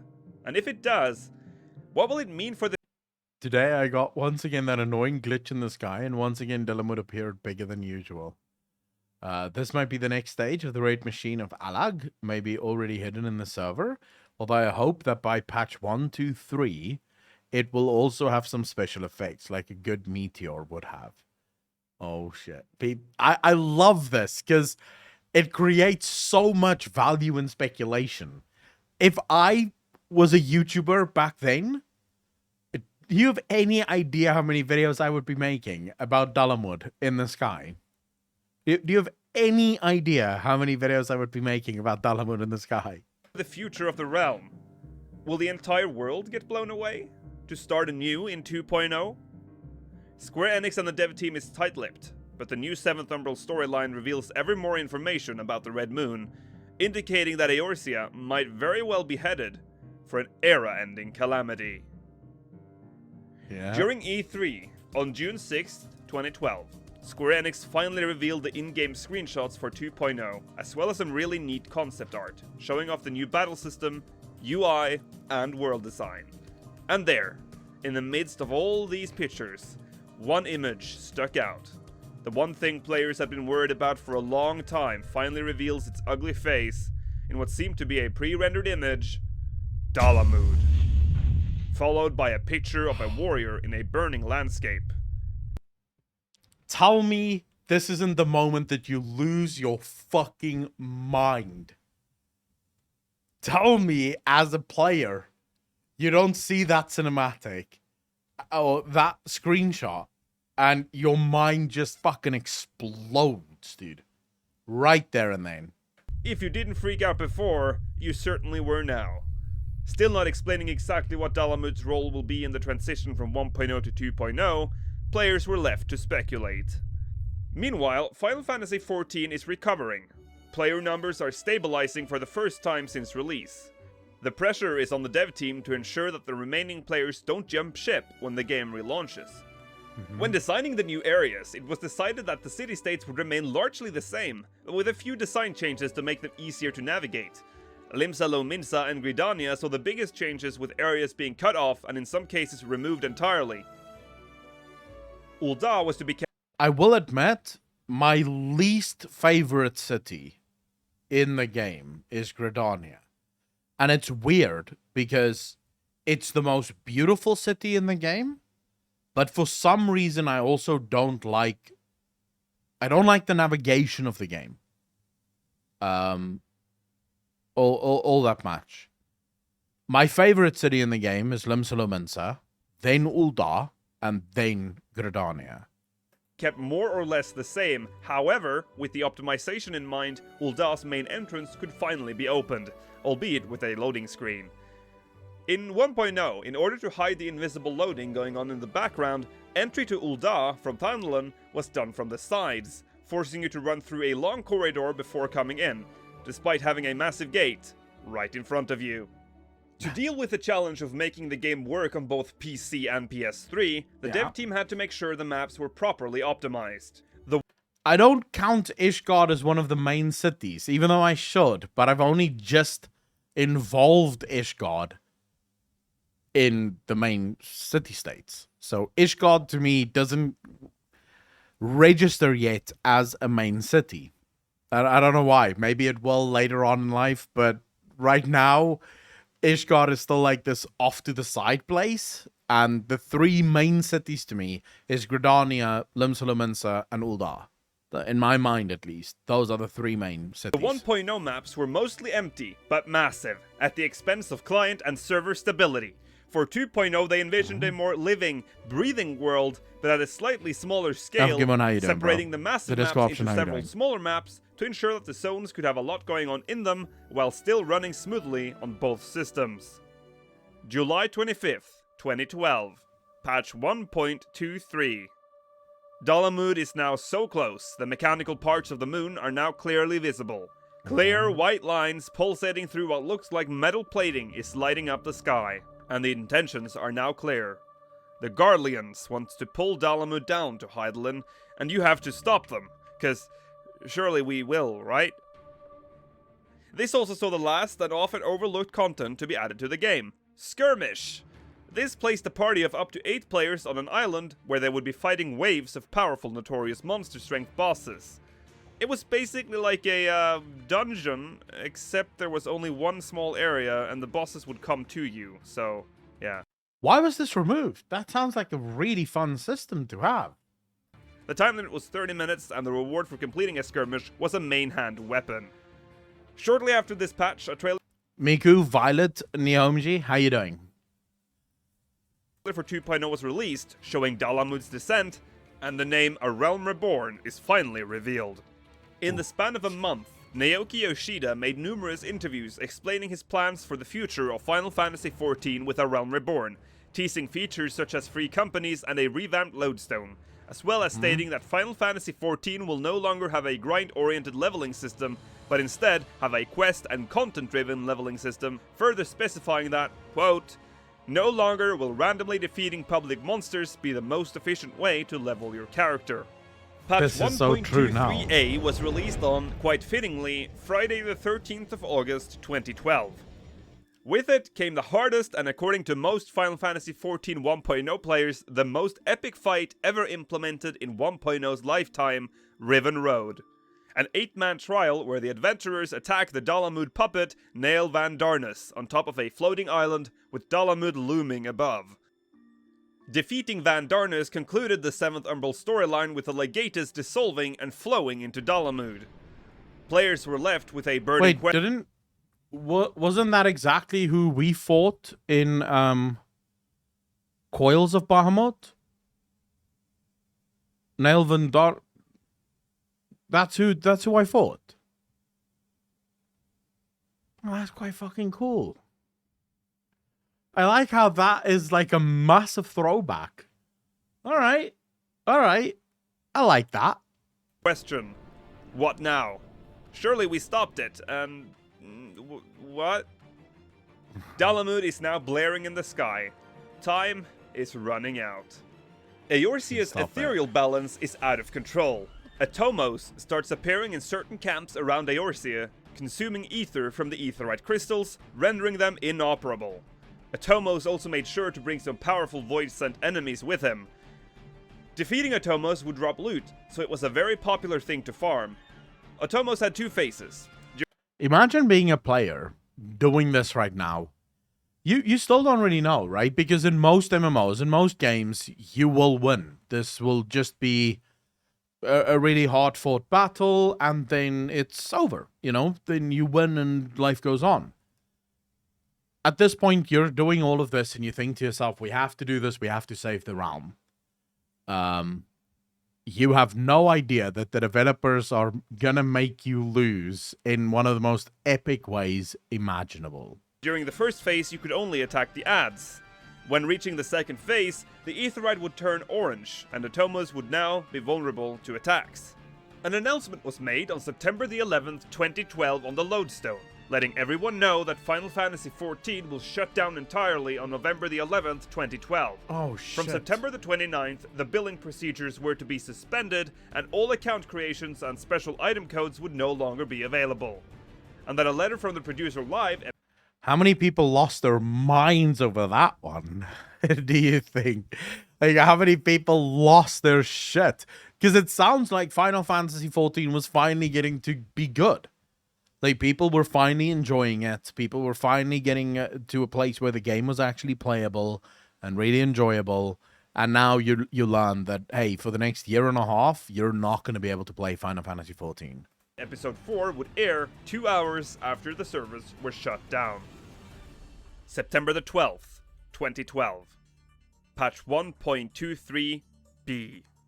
Dalamud is now at its closest. The skies are covered in dark clouds, making it hard to distinguish night from day. Jesus. Final Fantasy XIV 1.0 has received its last patch ever, and the stage is set for the dramatic ending of a deeply troubled game. Yeah. All over Eorzea, Eorzeans gather up with their link shells, finally realizing that this is, in fact, happening. In the last week of the game's operation, entry to Eorzea was free for everyone that owned the game and had an account. The last phase of the End of an Era project begins. The Garleans are invading Eorzea. The city-states prepare for invasion, and the battle is set to take place at the Carteneau Flats. Ul'dah is overrun by rampant monsters, sometimes going completely bonkers.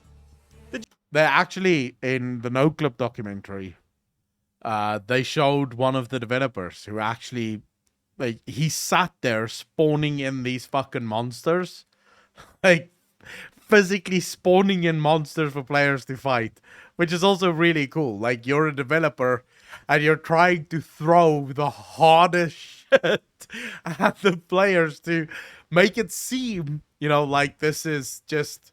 I think he actually told a story as well about, like, someone brought him a code of a creature to spawn into the game. Like some creature that isn't really in the game, but someone gave them an actual code for a creature that he could spawn that was supposed to be really, really powerful. GMs clearly had fun, sometimes spawning ridiculous amounts of mobs in Ul'dah, even blatantly duplicating the same mob several times.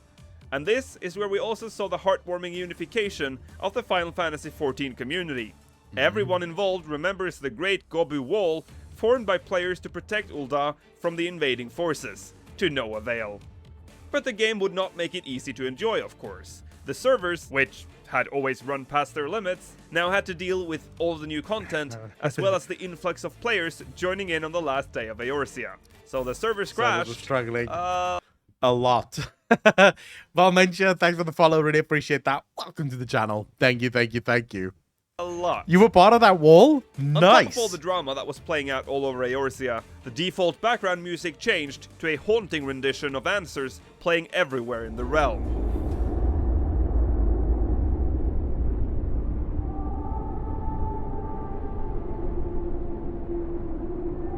Bro, this song is like, it awakes emotions within me. This Answers. I actually listen to it just when I'm not even playing the game. I love that song. So hearing this song literally everywhere in the world would fucking kill me.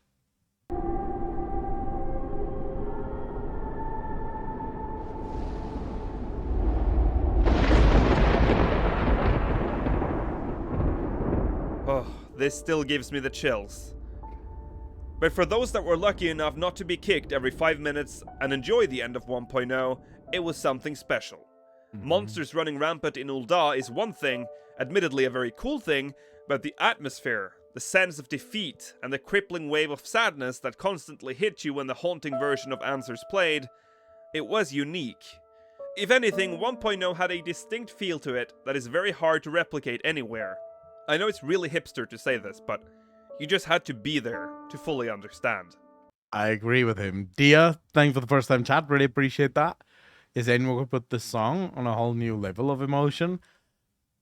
Don't spoil it, but yeah. I'm assuming you could do so much with that fucking song. I actually get sad whenever I hear that song.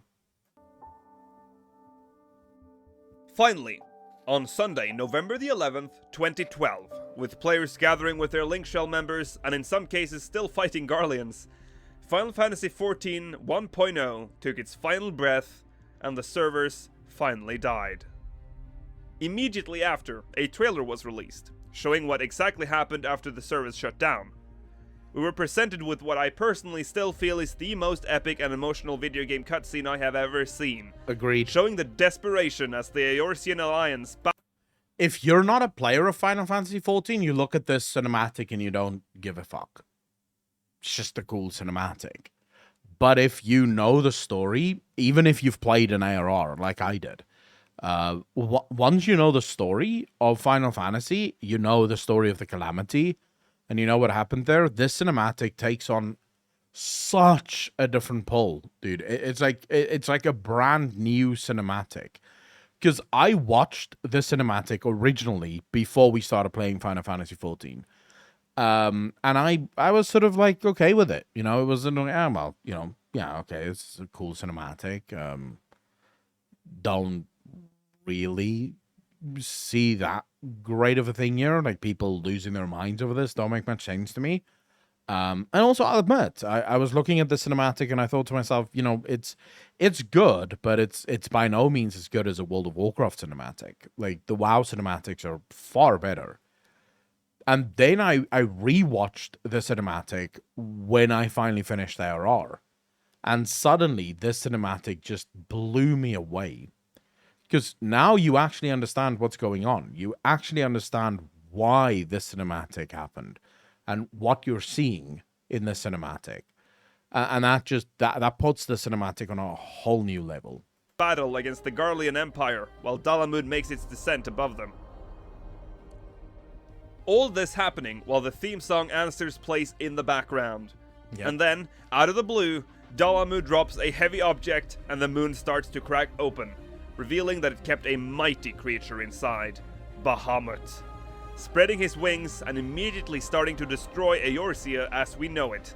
And we, the players, saved by Louisoix at the very end, sent forward in time to safety. And thus ends the tale of Final Fantasy XIV 1.0. But from the ashes of 1.0, a realm reborn rose like a phoenix and lifted the franchise back from the dark depths. Thank you for watching this episode of the Fall and Rise of Final Fantasy XIV. I hope you enjoyed it. Leave a like if you did and subscribe if you want more. And let me know in the comments if you were there at the end of 1.0 and what you were doing. This series will take a quick break for now, but I'll be back in episode 6 of the Fall and Rise of Final Fantasy XIV soon. Don't forget about Remnants of a Realm and Chronicles of a Realm. They are both coming up soon. See you there, and may you ever walk in the light of the crystal. Yeah. I did do Coils of Bahamut. Yes. Never stop looking for us. Violet, what do you mean? And then you cry when you read the description of your Legacy Chocobo? Give it. I don't have that. I don't have the Legacy Chocobo. This is the. I am in awe of the dedication from Yoshi P and the whole team. I know Yoshi P is the face of Final Fantasy, and most people praise him for everything that he had done. But you have to think as well about the scores and scores of developers that will, for the most part, forever remain nameless. You know, because no one really watches credits at the end of cinematics. No one knows who's everyone that worked on this game.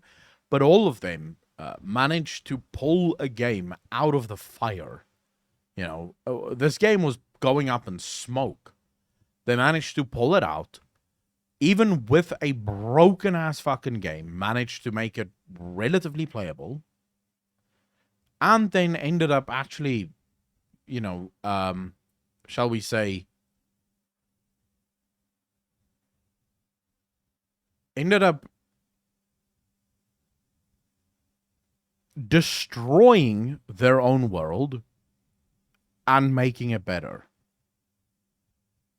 That is fucking large, you know. Some of us do, because we have our names at the end. Well, I also watched the names of all of the legacy players going up on screen, and of course, that is one of the coolest things in a video game ever. The legacy players, the people that stuck with you, being remembered forever. That is just awesome. That's some real master plan. I watched all of Shadowbringers and Endwalker credits. They completely deserved it. Not only, Yoshi P did it again. Okay, just one thing I want to ask every single person in chat, in case you're here for the first time, or maybe you don't know. I'm literally at Heavensward 3.3. I finished 3.3. So I still have to do 3.4 to 3.5. So please do not give spoilers for anything after 3.3. We can discuss everything and anything up to 3.3. Also, don't discuss the ending of the vault with me. I don't want to relive it. I saw it once. I'm still pretending it didn't happen. But anything else is fine. So yeah. Please don't spoil shit for me. Almost catched up with you with my alt, by the way, so I can join dungeon soon. Nice. Just question, how do you see the story going from this point? I don't know yet, but I have sort of figured out that everyone I love is eventually gonna die. I'm very, very afraid of the future involving Y'shtola and Thancred, considering both of them have some very real issues that I don't see how it can be fixed. Y'shtola is literally using her own lifeblood to see. Thancred seems to have, like, something happened to him inside the live stream. So it feels like I'm being prepared to lose Y'shtola and Thancred, which is really fucking horrible and miserable. So yeah, I'm currently just really sad at everything that's coming because I have no idea. But it feels like after Heavensward, it feels like I'm not supposed to like anyone in this game because if I like someone, they're most likely dead. R&D, how you doing? Thanks for the first time chat. Really appreciate that. Thank you, thank you, thank you. All right, we'll watch one more. Rise and Fall of Final Fantasy XIV Episode 6, and then we'll play some Final Fantasy XIV because I'm in the mood to play the game. All right, so one more. Oh, fuck my life. Always you go through future expansions. I'm looking forward to the future expansions.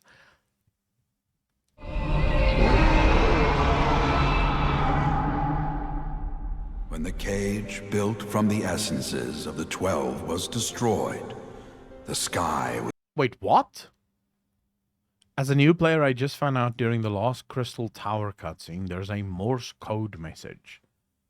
It was... What? There's a Morse code... What? Huh?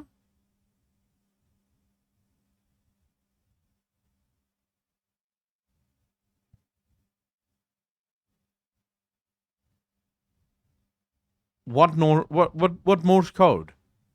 What does it say? Tell me now, chat. What the fuck does the Morse code say?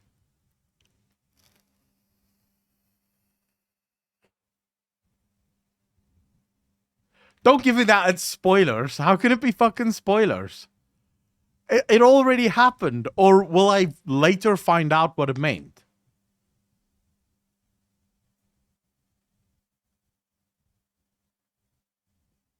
Okay, the smiles tell me this is a spoiler that I shouldn't care about right now. Have you tried Final Fantasy XIV's free trial?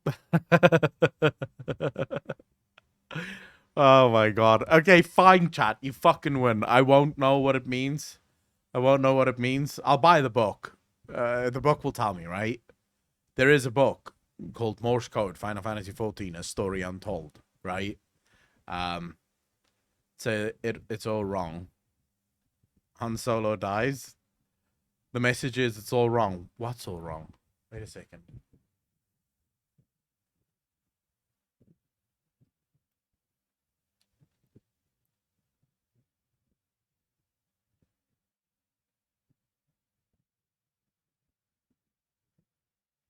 All right, I'll commit that one to memory for now because I'm not entirely sure where to put that. It's all wrong.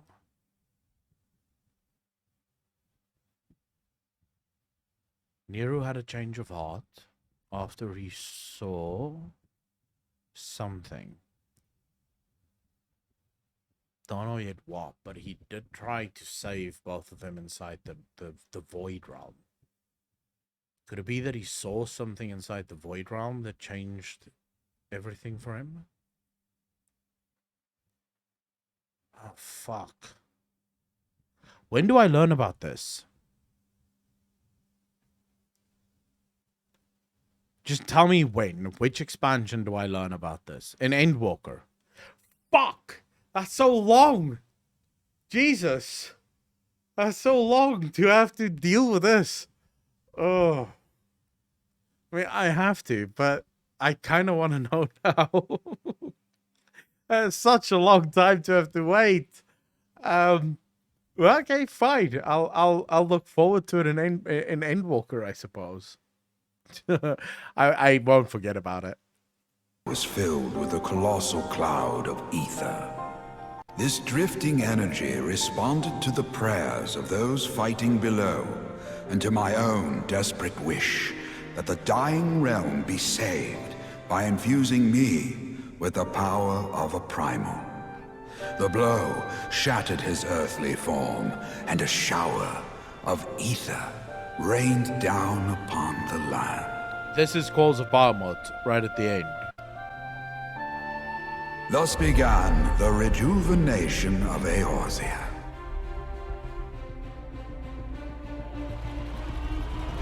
I'm actually very thankful to all of you for making me play Calls of Bahamut first. Because it's nice to know these things now. It's really nice to know these things now.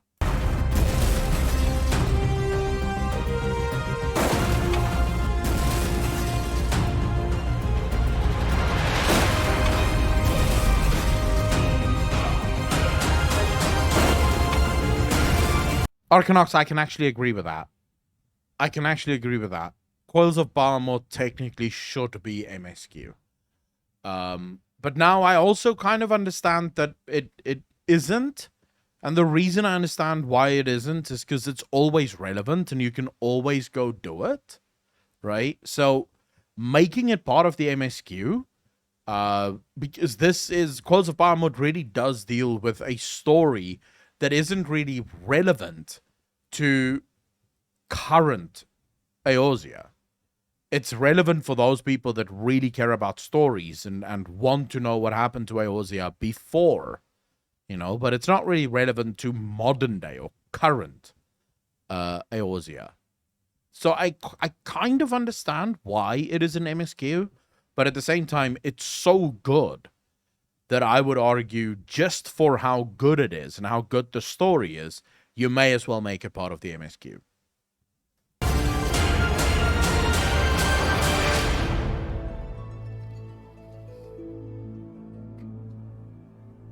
Hello, Eorzeans! I'm Likeel Bravestone, and welcome to the Fall and Rise of Final Fantasy XIV Episode 6. Yeah. It's finally here!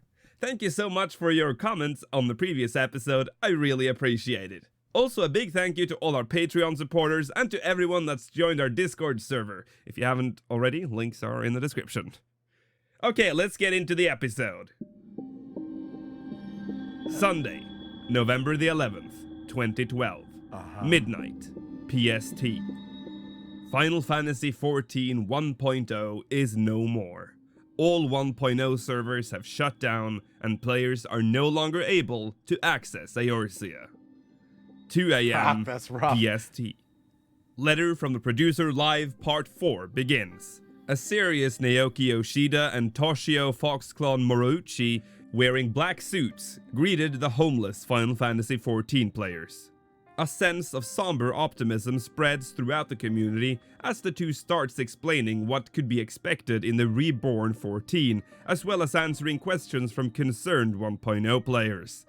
At this time, the alpha version of A Realm Reborn had gone live, and the game... Bro, that transparency, that fucking transparency, that reaching out to the player base, the bow, just everything, you genuinely can't help but want to play this game once you see that. So the thing that actually pushed me over the edge for trying Final Fantasy was seeing Yoshi P. I can't remember which day. I sort of accidentally clicked on because my chat kept fucking hearkening me with playing Final Fantasy 14. I kept saying, no, I don't play Weeb games. And then I accidentally saw a producer letter or something with Yoshi P in it. And after that, I think I was more inclined to play Final Fantasy 14. Like there was a part of me that was like, if someone that humble is at the helm of that video game, I have to at least give it a shot, you know? And since then, I've actually just fallen in love with this guy. As a game developer, he is by far my favorite game developer. Because he doesn't think too much of himself. He doesn't let things go to his head. Throughout all of it, I remember in the No Clip documentary, he was talking about the incredible negativity from the player base. And you can imagine, right? It's the internet. How many times do you think they got death threats from the player base. People who were angry, people who were upset, people who were disenfranchised for whatever reason. And by the way, I'm not saying death rates is ever okay, but you can imagine, right? They got attacked relentlessly by the player base for a whole host of things. And throughout all of that, in the No Clip documentary, he actually praises the player base. He doesn't blame the player base. He doesn't throw shade at the players. He doesn't go on a fucking rant about how toxic and negative the player base is. He apologizes. He apologizes for their hand, for their role, the role that they, Squeenix, played in the state of Final Fantasy XIV. 1.0 at least.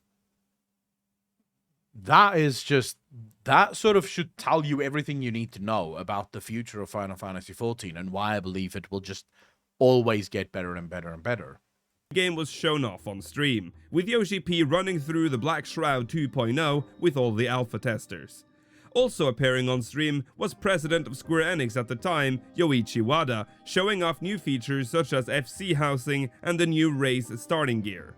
Also shown in this live letter was the brand new full active time event, or Fate system, that was to be implemented with the launch of A Realm Reborn. As the stream ended, the serious work on making A Realm Reborn a playable game begins. Yeah. In the alpha version, only Gridania and Central Shroud was accessible, and a very restricted battle system with temporary battle animations and no progression. And let's be honest here, this version of the Black Shroud is actually quite beautiful. Does make you wonder if they chose the Black Shroud as the first accessible area just to show us that, yes, we can even make the Black Shroud look nice now. But as development continued, there was Wait. Was it the Black Shroud, that zone that everyone got nightmares from? Wasn't that the one that you guys told me about that had the endless fucking corridors that people would get missing in? So yeah, they probably did show it because they wanted to show people, look, it's better now. This is a much better Black Shroud. promise Square Enix was determined to keep: PS3 support. Because Final Fantasy XIV was announced for the PlayStation 3 back in 2009, Square Enix had felt it was the only right thing to keep the promise and release A Realm Reborn on that platform. In 2010, when 1.0 was released, the PS3 was still a popular and powerful platform, hence why the game was announced for it.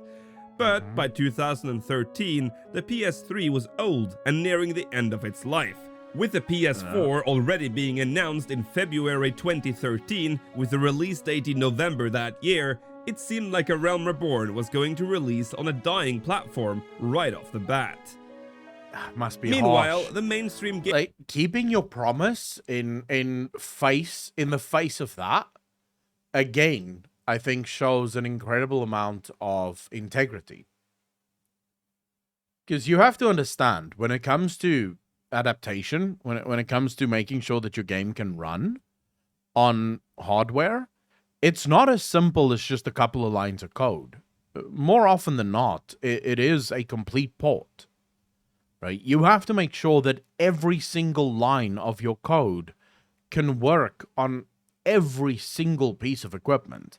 You're making the game for PC, you're also making the game for PS3, and at the same time, the game will also eventually run on PS4. So,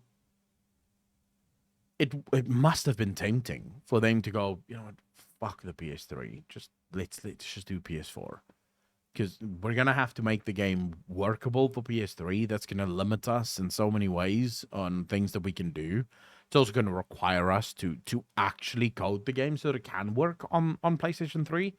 We may as well just do PlayStation 4 and PC and be done with it, you know? So for them to keep that promise, that is incredible integrity. Gaming Press is reporting on the death and upcoming rebirth of the game. Some puzzled by the move, some predicting the end of Square Enix, while others predict a new golden age of Final Fantasy. On January 7th, 2013, applications for the Final Fantasy XIV A Realm Reborn beta began. You could submit an application at I actually remember seeing the beta invites. And I remember at the time thinking to myself, should I sign up for this? And then I thought, yeah, I'm not really a Final Fantasy guy. Like, I've never played a Final Fantasy game in my life. What I have seen from Final Fantasy doesn't really tickle my fancy, and I just thought, no. So the only Final Fantasy game prior to this that I've ever seen was a friend of mine playing Final Fantasy, maybe 3 or 4 or whatever the fuck it was back then. This was all the way back in 2004. So which Final Fantasy would have been in 2004?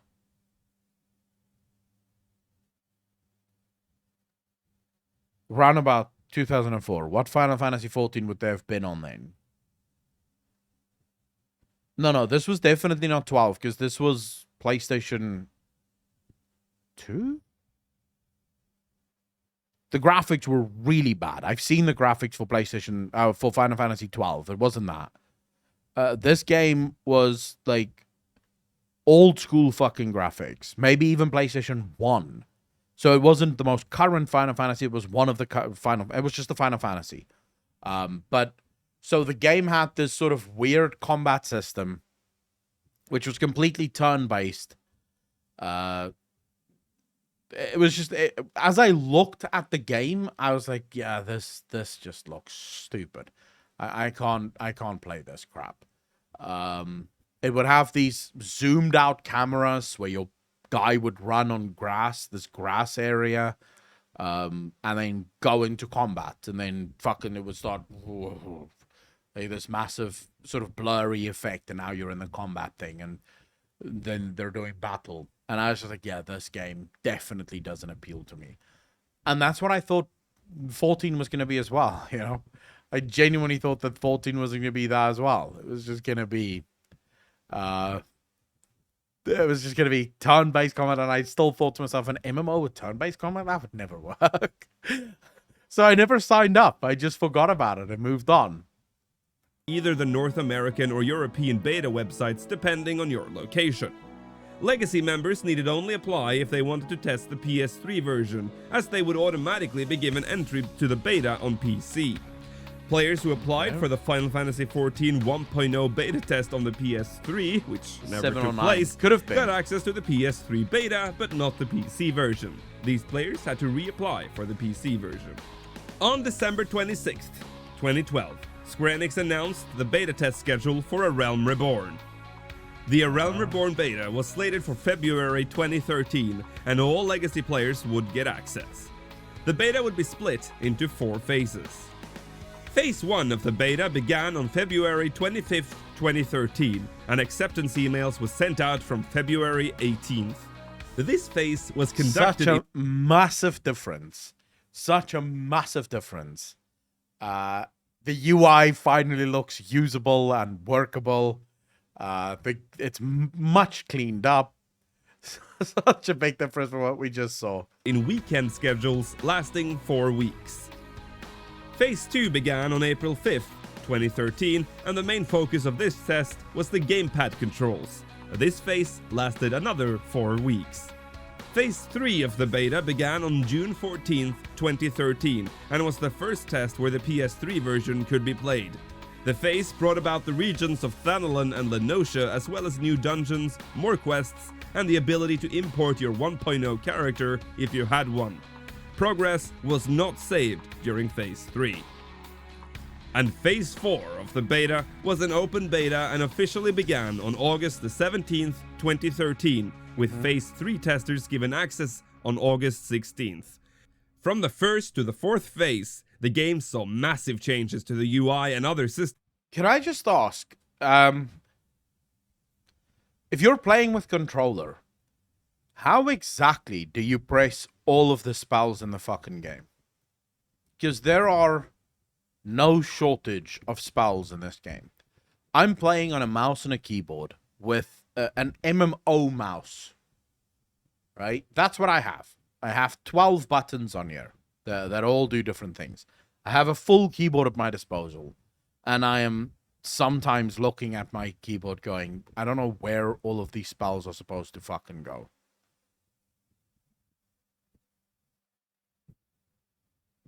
shoulder buttons and shoulder combinations. You swap the hotbars with LB, RB, etc. But I don't play with controller. Use the shoulder buttons to essentially switch hotbars, face buttons, and direction buttons. I think you... Alright, so basically you use your like triggers, your buttons and your triggers as modifiers. The same you would do with a keyboard, right? So you could use shift modifier. So shift 1, shift 2 would be a different thing. Only in this instance, it would change the hotbar to whatever you're using now. Alright, interesting design. It must answer the question to WoW players who keep going, there's no way you can play WoW on a controller, there's too many buttons. Systems. Which, by the way, I'm not making up. That is genuinely what WoW players have told me. Whenever I said that World of Warcraft should launch on console, I have been told World of Warcraft cannot launch on console because you cannot play WoW on a controller, there's too many buttons. Making it more akin to what the current UI in Final Fantasy XIV looks like today. The phase lasted until August 19th, and this marked the end of the beta. Early access was set to begin on August the 23rd, and a final release date was set to August 27th. One of perhaps the most surprising changes coming to the game was the soundtrack. The original soundtrack, entirely composed by Nobu Uematsu, was to be replaced by a new soundtrack to go with the rebirth of Final Fantasy XIV. This soundtrack was not to be composed by Uematsu, but by composer and sound designer Masayoshi Soken, with only a few tracks from 1.0 being kept in A Realm Reborn at launch. This caught fans off guard. He's the guy who, even in the hospital, kept fucking working, right? He's the guy that, even with cancer, kept working to get the fucking soundtrack out there. That is dedication, bro. That is fucking dedication. As the soundtrack was one of the few redeeming qualities of 1.0. The reasoning for this change was that 14 was being reborn, so to further emphasize the rebirth, new music scores would replace the old ones. Another interesting change was finally implementing Arcanist. The Arcanist guild had been in the game since 1.0, but had not been implemented. The class fundamentally changed, and instead of wielding canes, they would now wield books. The Arcanist was also the first and only class that would branch out into 2 different jobs upon reaching level 30. It will also become the first class with a pet. A full-fledged minion system was also being developed to be included at launch. Several TV commercials started appearing all around the world, some, stranger than others. The US got perhaps the strangest one. Why? Eorzea was destroyed by a force of unimaginable power raining from the sky. In the face of adversity, we are the chosen, saved by the warriors of light. It is the dawn of a new age. We must become the lifeblood of Eorzea. Why are they storming him? We must take back this land with might and with magic. I mean, it's not a bad trailer.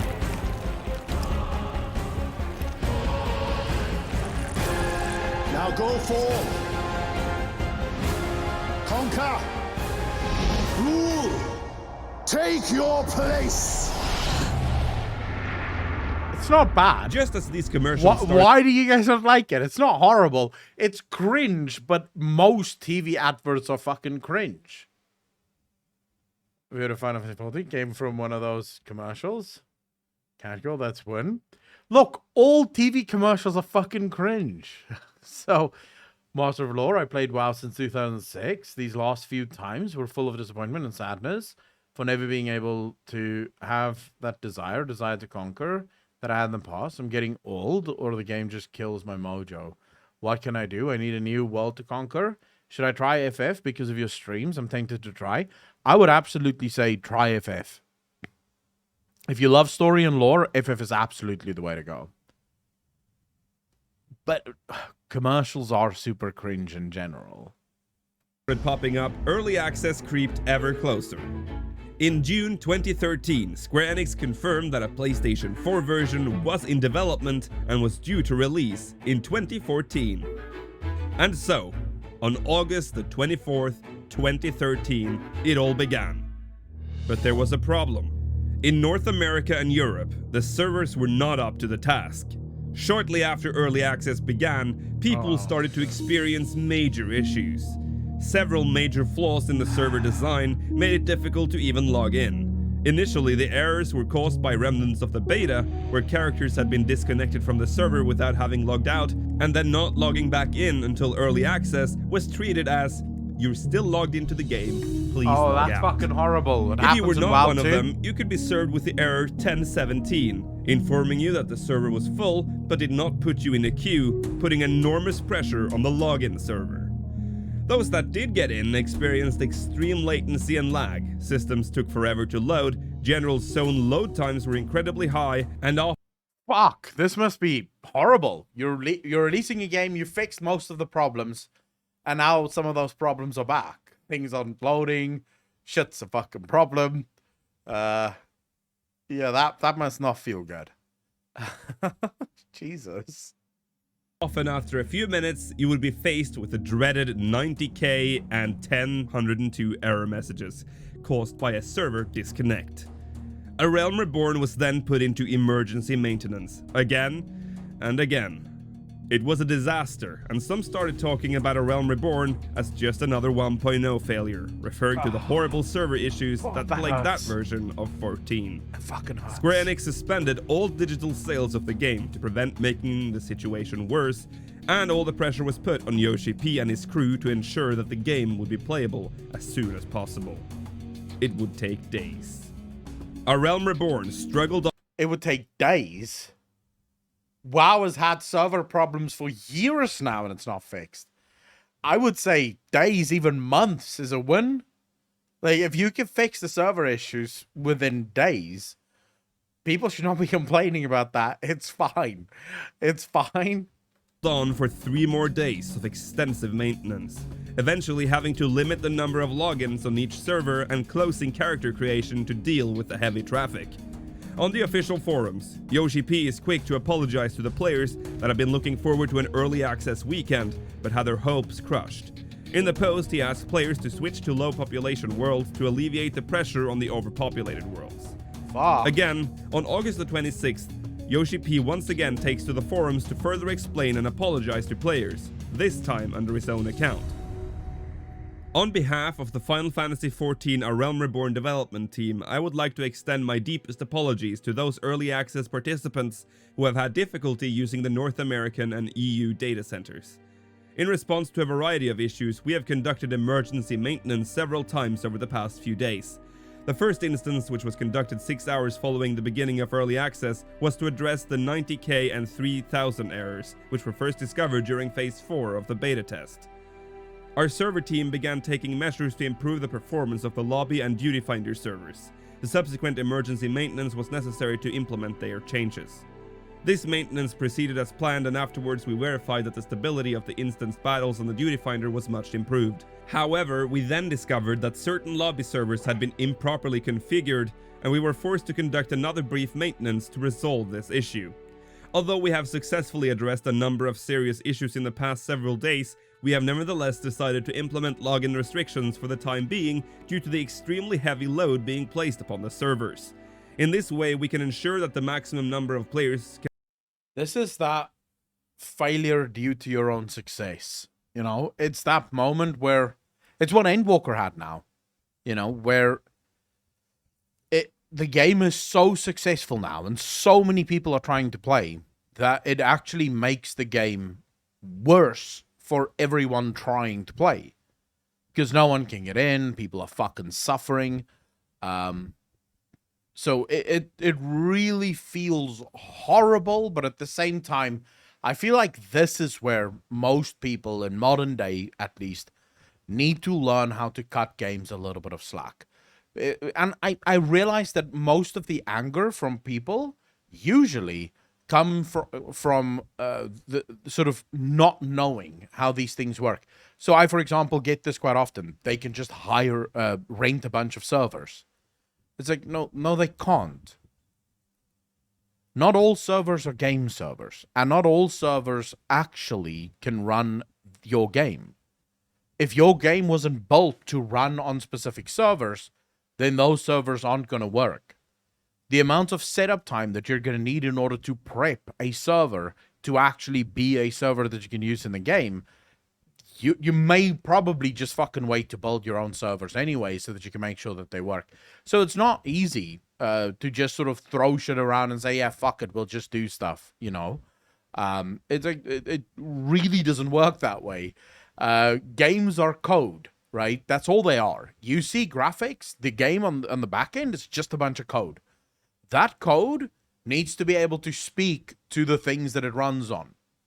And not all things are built equally. Not all servers are built the same. Some servers will not run on your code if your code was not literally coded to actually run on those servers. So it's sort of weird that people would just go, oh, well, fuck them. They can just go rent a bunch of Amazon servers. It's like, okay, and once they've done that, what do you expect them to do about the whole, language problem there? Because it's not obvious to me that Final Fantasy will just automatically communicate with Amazon servers. So what do you want them to do there? Because in many cases, it may actually require a complete recode in order to make sure that the game can function on those servers. So it's sort of, it's fucking weird. Yeah, Amazon does have heaps of empty servers with New World crashing and burning. Can play the game without risking a server crash. I know no one wants to wait to log in, but I hope you all understand why we believe this precaution is necessary. Once again, I would like to sincerely apologize to all our players who have been unable to enjoy early access due to the tremendous congestion, the ensuing issues, and the frequent maintenance. Everyone on the development... Wait, what?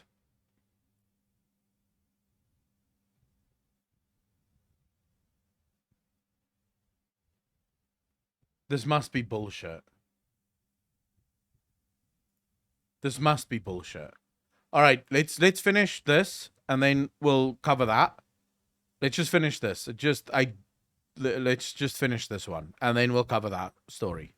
Development and operations team is dedicated to providing the best possible experience for our customers, and we will continue to do our utmost to resolve the remaining and any future issues. It would seem Square Enix had underestimated the North American and European market, and had invested in data centers that didn't have the capacity required to deal with the number of players that were flooding in, seeing as Japan had no issues during early access. Yeah, they knew their game was going Early to be big in access was to Japan. last until August the 27th, 2013, when the game would launch. But few got to actually play the game as intended in the period, extending the early access playtime by 3 days. On the official launch party of A Realm Reborn, an exhausted producer and director Naoki Yoshida addressed the Eorzeans all over the world with an emotional Take turn, we're speech, gonna cover it now. apologizing for the shaky early access. まあちょっとやばいっす俺まずご挨拶の前にですねこのアーリーアクセス3日間やってきましたけどNA EU の TC の皆さんはちょっとメンテナンスが数回入ってしまってですね貴重なアーリーアクセスのプレイの時間を多少ロストしてしまったので今日この放送、全世界に放送されているのでまずその点お詫びさせてください。申し訳ありません。これから先長い、旅が始まるので、まあ、その中でまたその、辺りを挽回していけたらなと思ってます。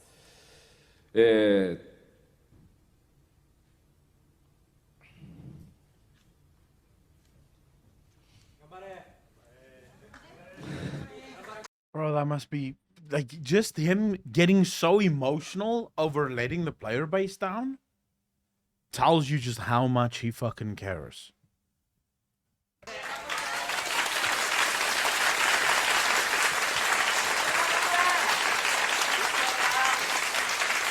Hearts in chat for Yoshi P.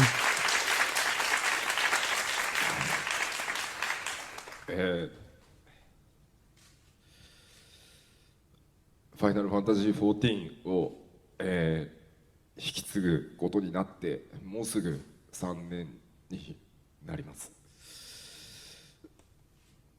まあ当初はそこまでまあゲームもね深く触れたわけでもなかったですし、まあなんとかできるだろうと。まああとはやっぱり自分自身 FF が好きで、まあ MMO が好きで、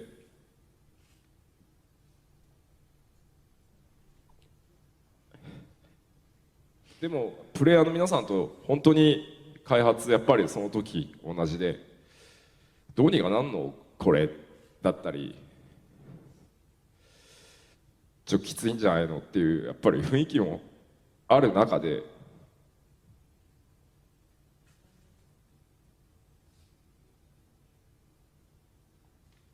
本当に一つ一つ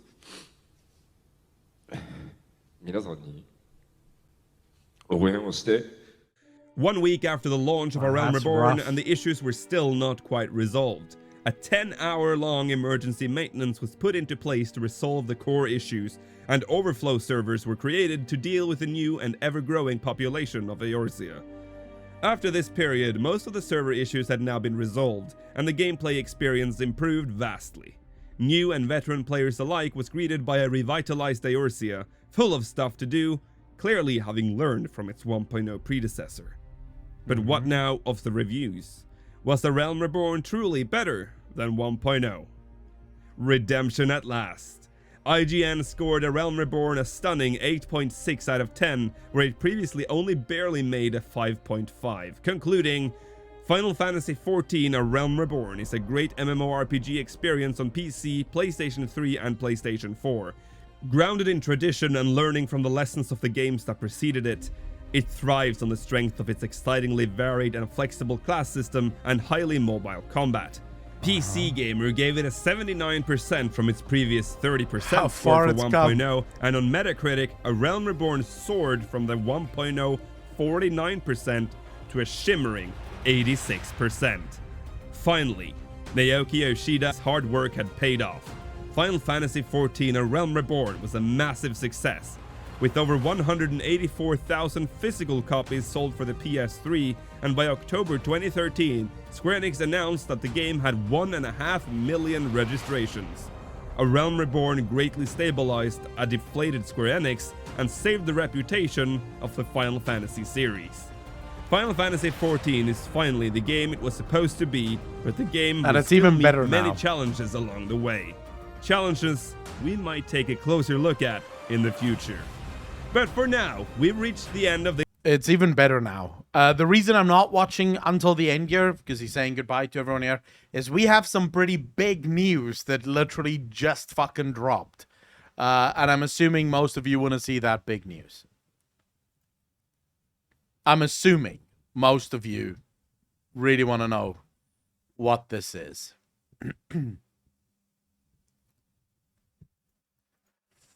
All right, ladies and gentlemen, I'm just going to start off by saying breaking fucking news, right? This is huge. This is definitely bigger than what I ever could have imagined. I will say, though, that we now seem to have confirmation from Wall Street Journal as well, who've also called this now. So it does seem to be confirmed at this point that this is happening. Microsoft is buying Activision Blizzard. This is perhaps the biggest acquisition in the history of gaming. Activision Blizzard is worth billions of dollars.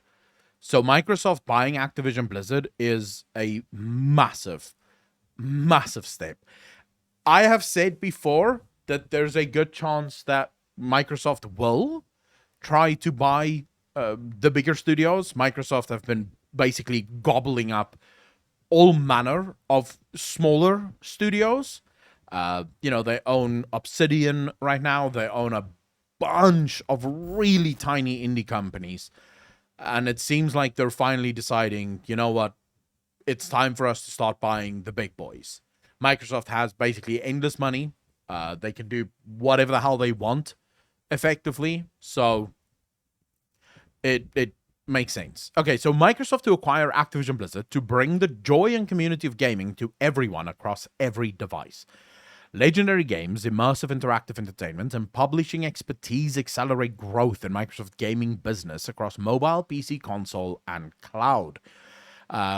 With 3 billion people actively playing games today and fueled by a new generation steeped in the joys of interactive entertainment, gaming is now the largest and fastest growing form of entertainment. Today, Microsoft Corp announced plans to acquire Activision Blizzard, a leader in game development and interactive entertainment content publisher.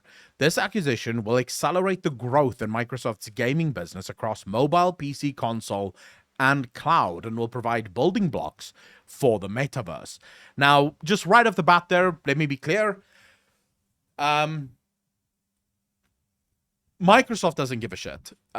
There's a reason why I think this is actually a good thing. Can I quickly take a poll here from people in chat? How many of you think this is a good versus a bad thing? Just write good or bad. How many of you think this is good, or how many of you think this is bad?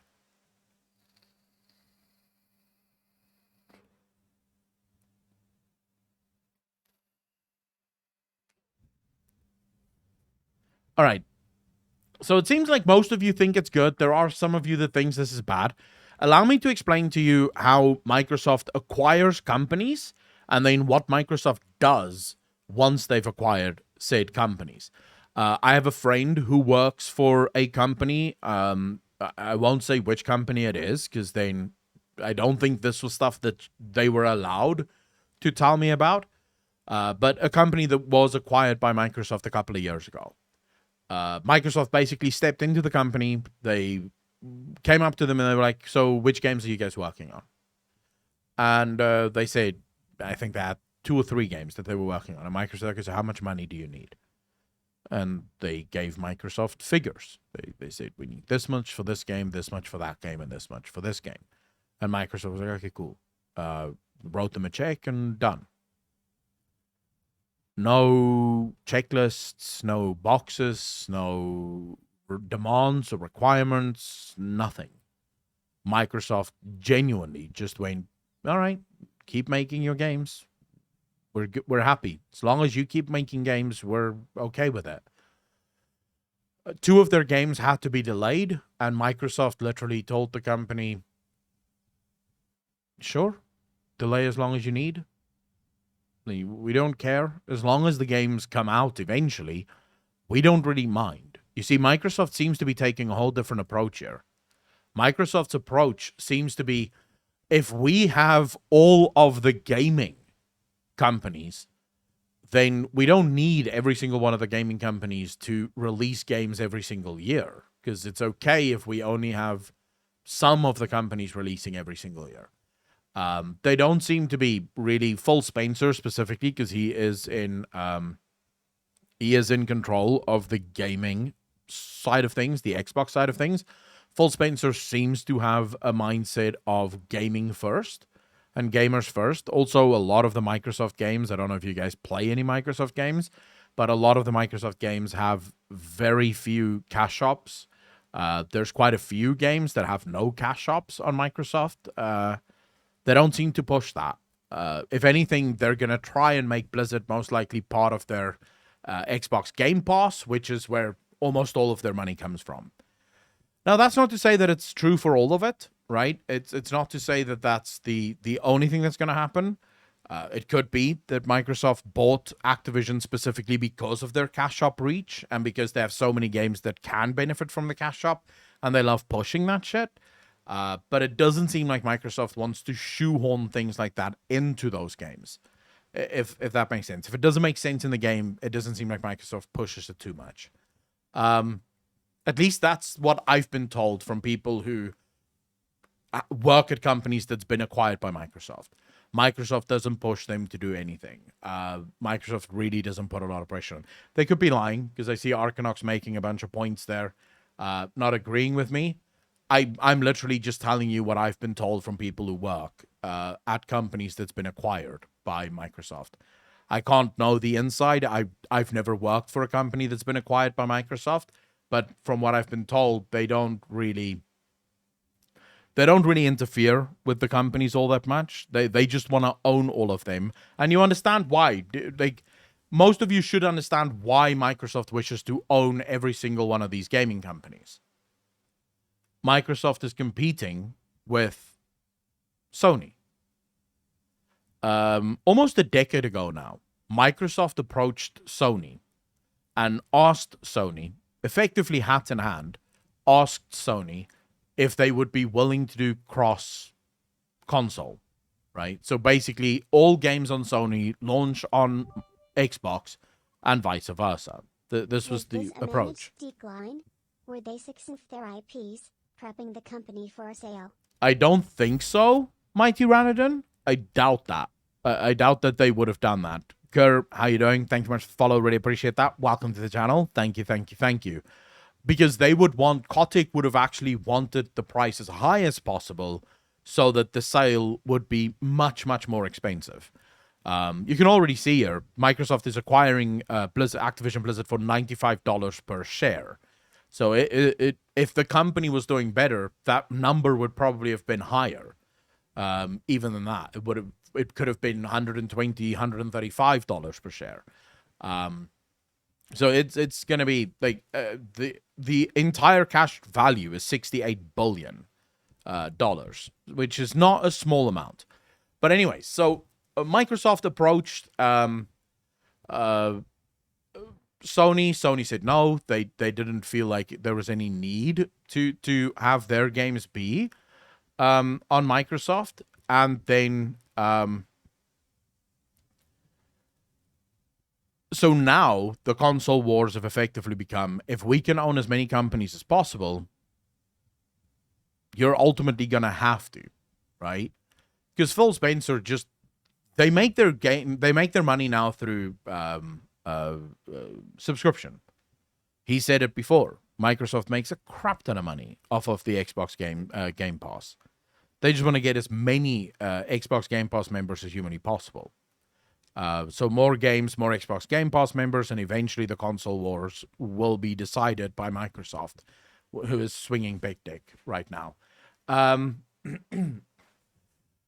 So yeah, they're just basically they're doing business in a very weird way. But anyways, Microsoft will acquire Activision Blizzard for $95 per share in an all-cash transaction valued at $68.7 billion, inclusive of Activision Blizzard's net cash. When the transaction closes, Microsoft will become the world's third largest gaming company by revenue, behind Tencent and Sony.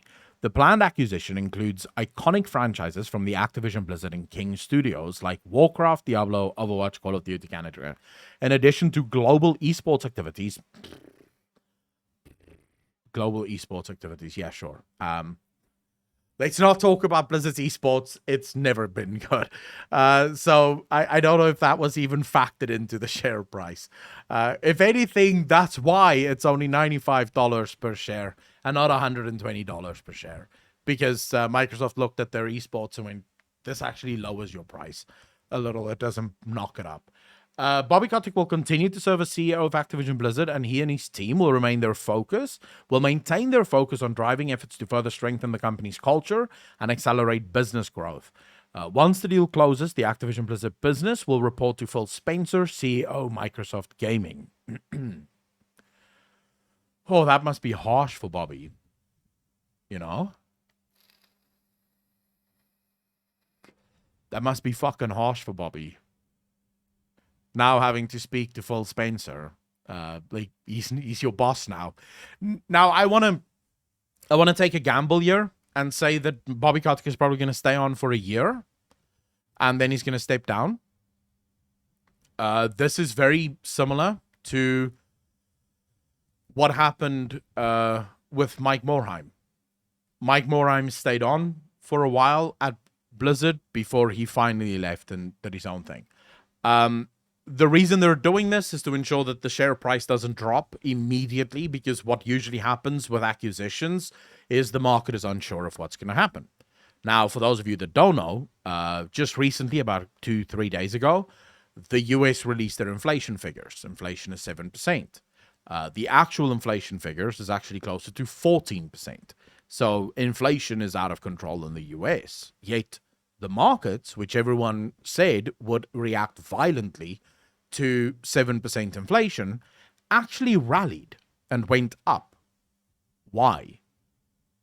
Because the markets expected it. They expected there was going to be somewhere in the region of 7%. Markets like stability. They like knowing. Whenever markets don't know, that's where things go bad, because the market isn't sure what's going to happen. So you keep the CEO, the current CEO, on board for at least a year. You allow for the markets to know, okay, no problem. You know, it's going to be fine. He's still the CEO of Activision Blizzard. And then after a year, they'll most likely have Bobby Kotick step down. Now, that's just my guess, and the reason I believe that is I don't think Bobby Kotick would want to work under someone else. He doesn't seem the type to me. But from Microsoft's standpoint, they haven't replaced any CEOs from any of the companies that they've taken over. They've not replaced any of the presidents from any of the companies that they've taken over. So I don't think Microsoft gives too much of a fuck. I think this is a Bobby Kotick thing. I don't see him working for Phil Spencer. He's got yachts, bro. He doesn't need, I think, to work there anymore. He's milked Blizzard for everything it has. He may as well just move on, you know? So yeah, gaming is the most dynamic and exciting category in entertainment across all platforms today and will play a key role in the development of metaverse platforms. Chairman and CEO at Microsoft. We're investing deeply in world-class content, community, and the cloud to usher in a new era of gaming that puts players and creators first and makes gaming safe, inclusive, and accessible to all. Here is an interesting thing, though. Microsoft effectively now owns one of its, like, literally owns its competitors. Because Microsoft owns ESO, although I don't know if Microsoft owns ESO, because ESO was actually made by ZeniMax, not by Bethesda. And I don't know if the sale of Bethesda included ZeniMax. Did it? I know ZeniMax owns ESO. I'm asking if the purchase of Bethesda included ZeniMax. Because that I don't know. I never actually looked into it too deep. It does. So in other words, Microsoft now owns ESO and it owns World of Warcraft. So Microsoft effectively now owns 2 of the 3 largest MMOs. Like, once it purchases Final Fantasy XIV, it owns all the MMOs. It's like, yeah, we don't care which one of these 3 are good. We're just happy that they're there, you know. I don't know if they will be able to purchase Squeenix, but if they could purchase Activision Blizzard, they could most likely purchase Squeenix. If they really wanted to, at least. So, yeah, that's just funny to me. It doesn't mean anything, but it is just kind of funny to me. Together, we will build a future where people can play the games they want virtually anywhere they want. For more than 30 years, our incredibly talented teams have created some of the most successful games, said Bobby Kotick, CEO. Well, let's not say for more than 30 years. The last few years have not been good for you, Bobby. You're overselling it. The combination of Activision Blizzard's world-class talent and extraordinary franchises with Microsoft's technology, distribution, access to talent, ambitious vision, and shared commitment to gaming and inclusion will help people ensure our continued success in an increasingly competitive industry. Now, he loses me right there when he says our continued commitment to gaming and inclusion. If you really were committed to inclusion, you wouldn't have to say it. Because it's actually quite easy to be sort of committed to inclusion. It's don't be a dick. That's really it. So yeah, I hate this guy. I just have to be honest. I hate this fucking guy. Bobby Kotick rubs me the wrong way just by existing. To be fair. The words he fucking says is just horrible to me. The way he speaks is just horrible to me. And if anything, the last 3 years have taught me is that anyone who uses the words "we strive for diversity and inclusion" publicly, like on Twitter and shit, are usually the people who are the worst at that. These are usually the racists and the fucking sexists who say shit like that because they want the brownie points because they feel guilty because they know they're actually pieces of shit IRL. Most people don't have to claim that in public because they're just that. You know, it's just part of normal life, not being a dickhead to other people. But anyways, the acquisition also bolsters Microsoft's Game Pass portfolio with plans to launch Activision Blizzard games into Game Pass. Oh my Jesus. Okay, Game Pass just became a hell of a lot better, considering you'll now be able to play things like Call of Duty on Game Pass, Overwatch on Game Pass, Diablo 4 most likely on Game Pass, and it's $15 a fucking month. It's $15 a month, and you get access to all of those games. That's pretty cool. Yeah, all right, so Game Pass, which has reached a new milestone with of over 25 million subscribers. With Activision Blizzard's nearly 400 million monthly active users in 190 countries and $3 billion franchises, this acquisition will make Game Pass one of the most compelling and diverse lineups of gaming content in the industry. Upon close, Microsoft will have 30 internal game development studios, along with additional publishing and esports production capabilities. The transaction is subject to customary closing conditions and completion of regulatory review and Activision Blizzard's shareholder approval. The deal is expected to close in fiscal year 2023 and will be accretive to non-GAAP earnings per share upon close. The transaction has been approved by the boards of directors of both Microsoft and Activision Blizzard. This is huge. This is really, really huge. I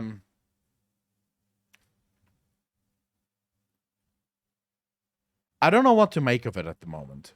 I'll be honest, I think it's quite up in the air right now. As to whether this is a good or a bad thing.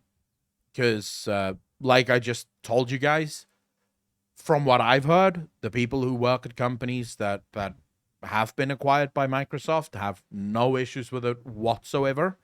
Microsoft really doesn't interfere much. Arcanox seem to have different information around companies that have been acquired by Microsoft. So it really it could go either way, you know. Echo and make a video after sleeping on the problem. It's not really a problem. There's no way of knowing how this is going to play out. It's basically one of those things, let's wait and see. Let's wait and see. Let's see if Microsoft actually... Because right now, I'll be honest with you, Blizzard can only go up. There's not... Where would you take it? How would you take Blizzard down? It's already down in the fucking dumps. So, it can only go up from here. There's really nowhere else for this game to go, this company to go. So if getting bought by Microsoft actually makes it a little bit better, then fuck it. Then it's a little bit better. We'll see. We'll see ultimately what happens here. I think it's good that it's coming to the Xbox Game Pass because I'm a massive fan of the Xbox Game Pass. So in that regard, I do not mind this one bit. I'd love to hear your thoughts. Chat, what do you guys think? Don't get me wrong. Feels like the end of an era. Maybe, but then again, I play a lot of games from companies that have been bought by Microsoft, and from what I can tell, the games are just amazing. Like, the games have not gone down at all. The article either on phone or Teams. Braille, what do you mean? Let's see what the future holds, and if it gets better.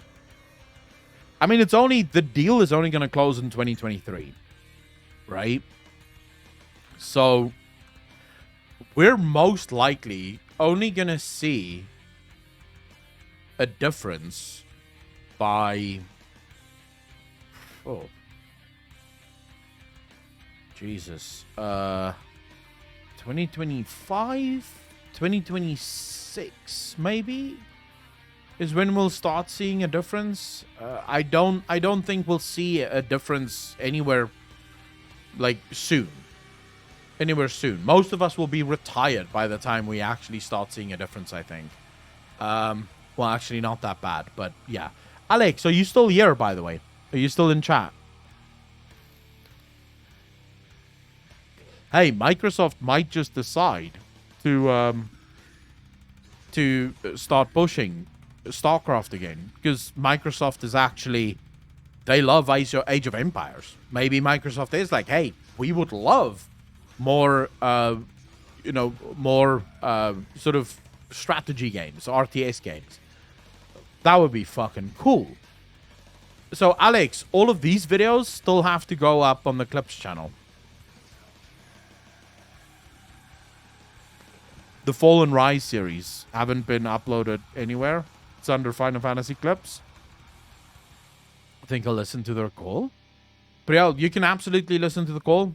I wouldn't, not live anyways. But yeah. Alex, I'm quickly uploading this video to you that we just made. And then we're going to play some Final Fantasy. If you guys don't mind, I would like to play some Final Fantasy now.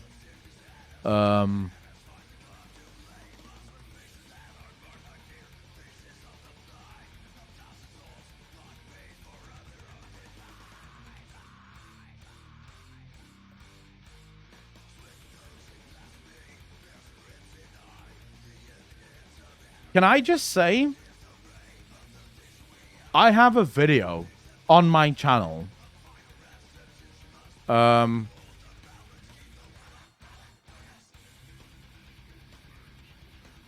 have a video on my channel from about 2 years ago where I said that Microsoft is going to buy Activision Blizzard.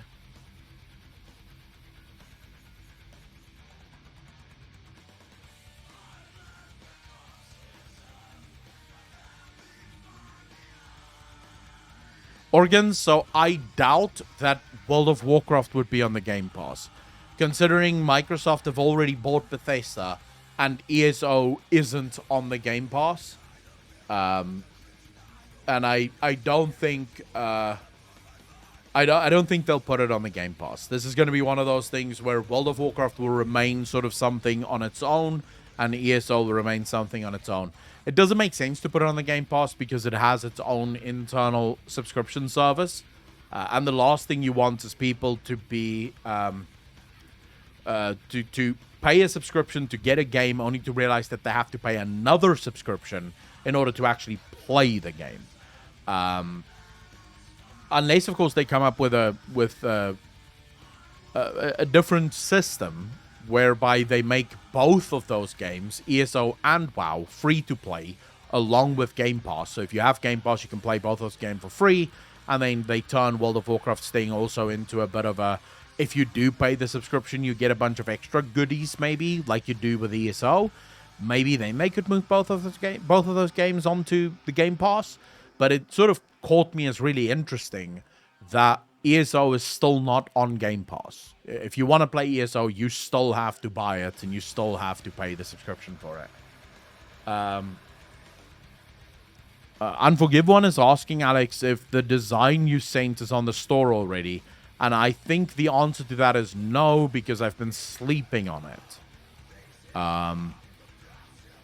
Under what folder is that? Kashi, yes, I've heard it. We've already reacted to it. It's already uploaded. Alex will already start.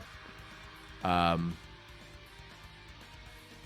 is probably busy editing it now, so it will be up on YouTube in a.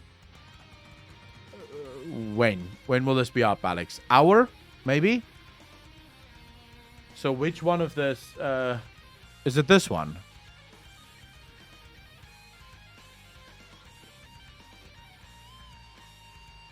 Thank you, sure. All right. You want the hoodie or the shirt? Okay.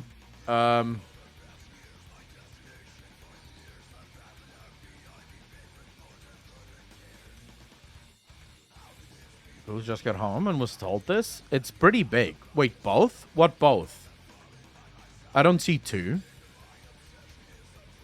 Where's 2? This one. I think, don't we already have this shirt? Oh, hoodie and shirt. Okay. Let's do create. You want a hoodie and a shirt for this. All right. Fuck off. Don't bother me. Premium t-shirt? Tri-bling tee? I don't know what any of this fucking means. What's the difference between tri-blend and premium? Tri-blend is 50% polyester, 25% combed ring-spun cotton, and 25% rayon. I don't know what that means. And then 100% combed ring-spun cotton. What's the best? People who know anything about shirts, what's the fucking best?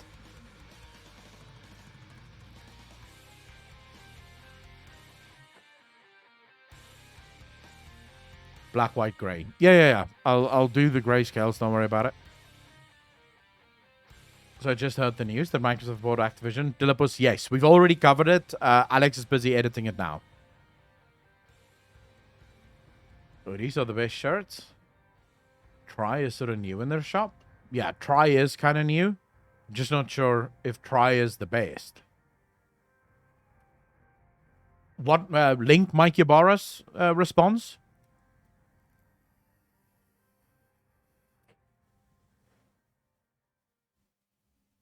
Microsoft made a meaningful choice. Lol. True. All right, let's go for tri-blend. I'm sure it's fine. Add image. Well, I should probably fucking download the image, right?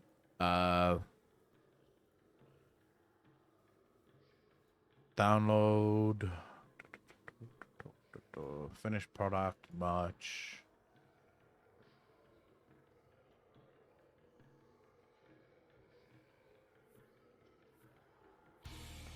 All right. And we'll add image. Much.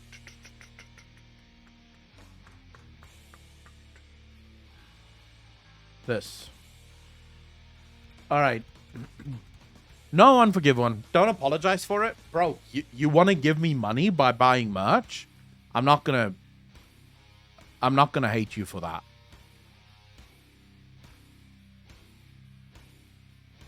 Would you guys put that up, down, or do you think that's a good spot for it?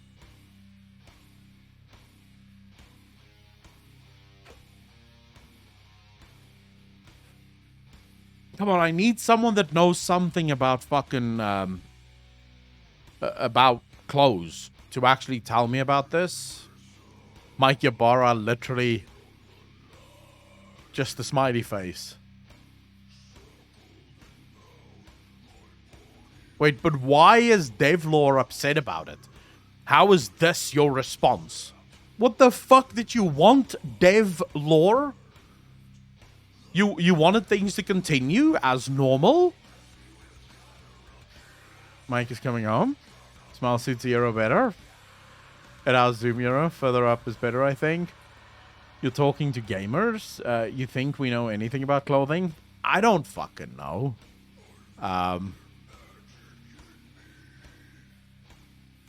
Let's do this. Microsoft buying Blizzard is best news ever. Things can only get better from here. Or can it? There we go. Devlore fear their new boss gonna expose their laziness? Yeah, probably. That is most likely his fucking issue. Alright, I'm gonna put it there. I hope that works for everyone. If we look at the preview of the shirt, that works fine, but we do have to do different colors. So we'll do those three and we'll remove white. It definitely looks best in black.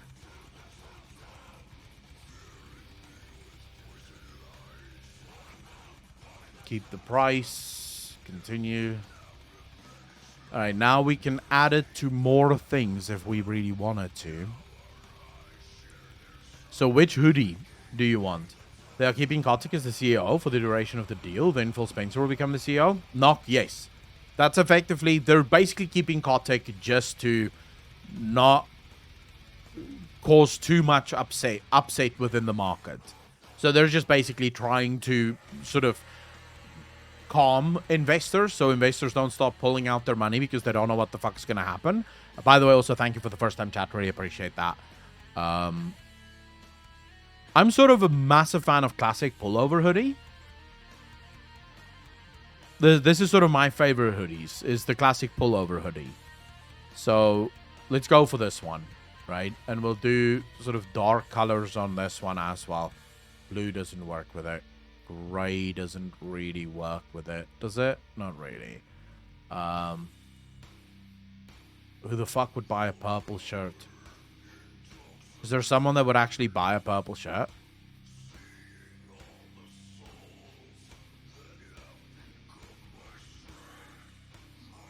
Anyone in this chat would actually buy a purple shirt?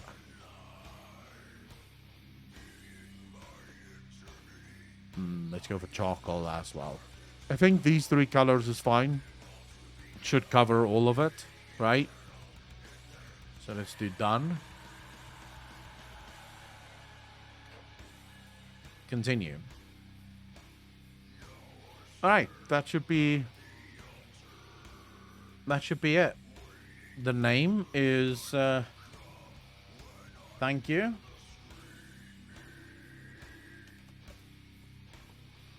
For the subs. And visibility public, easy life on the store.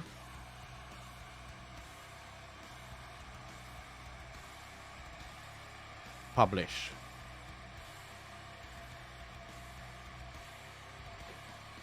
All right, Unforgive one. Here is your merch. I'll link it to you now. You don't have to go look for it. I'll give you the link.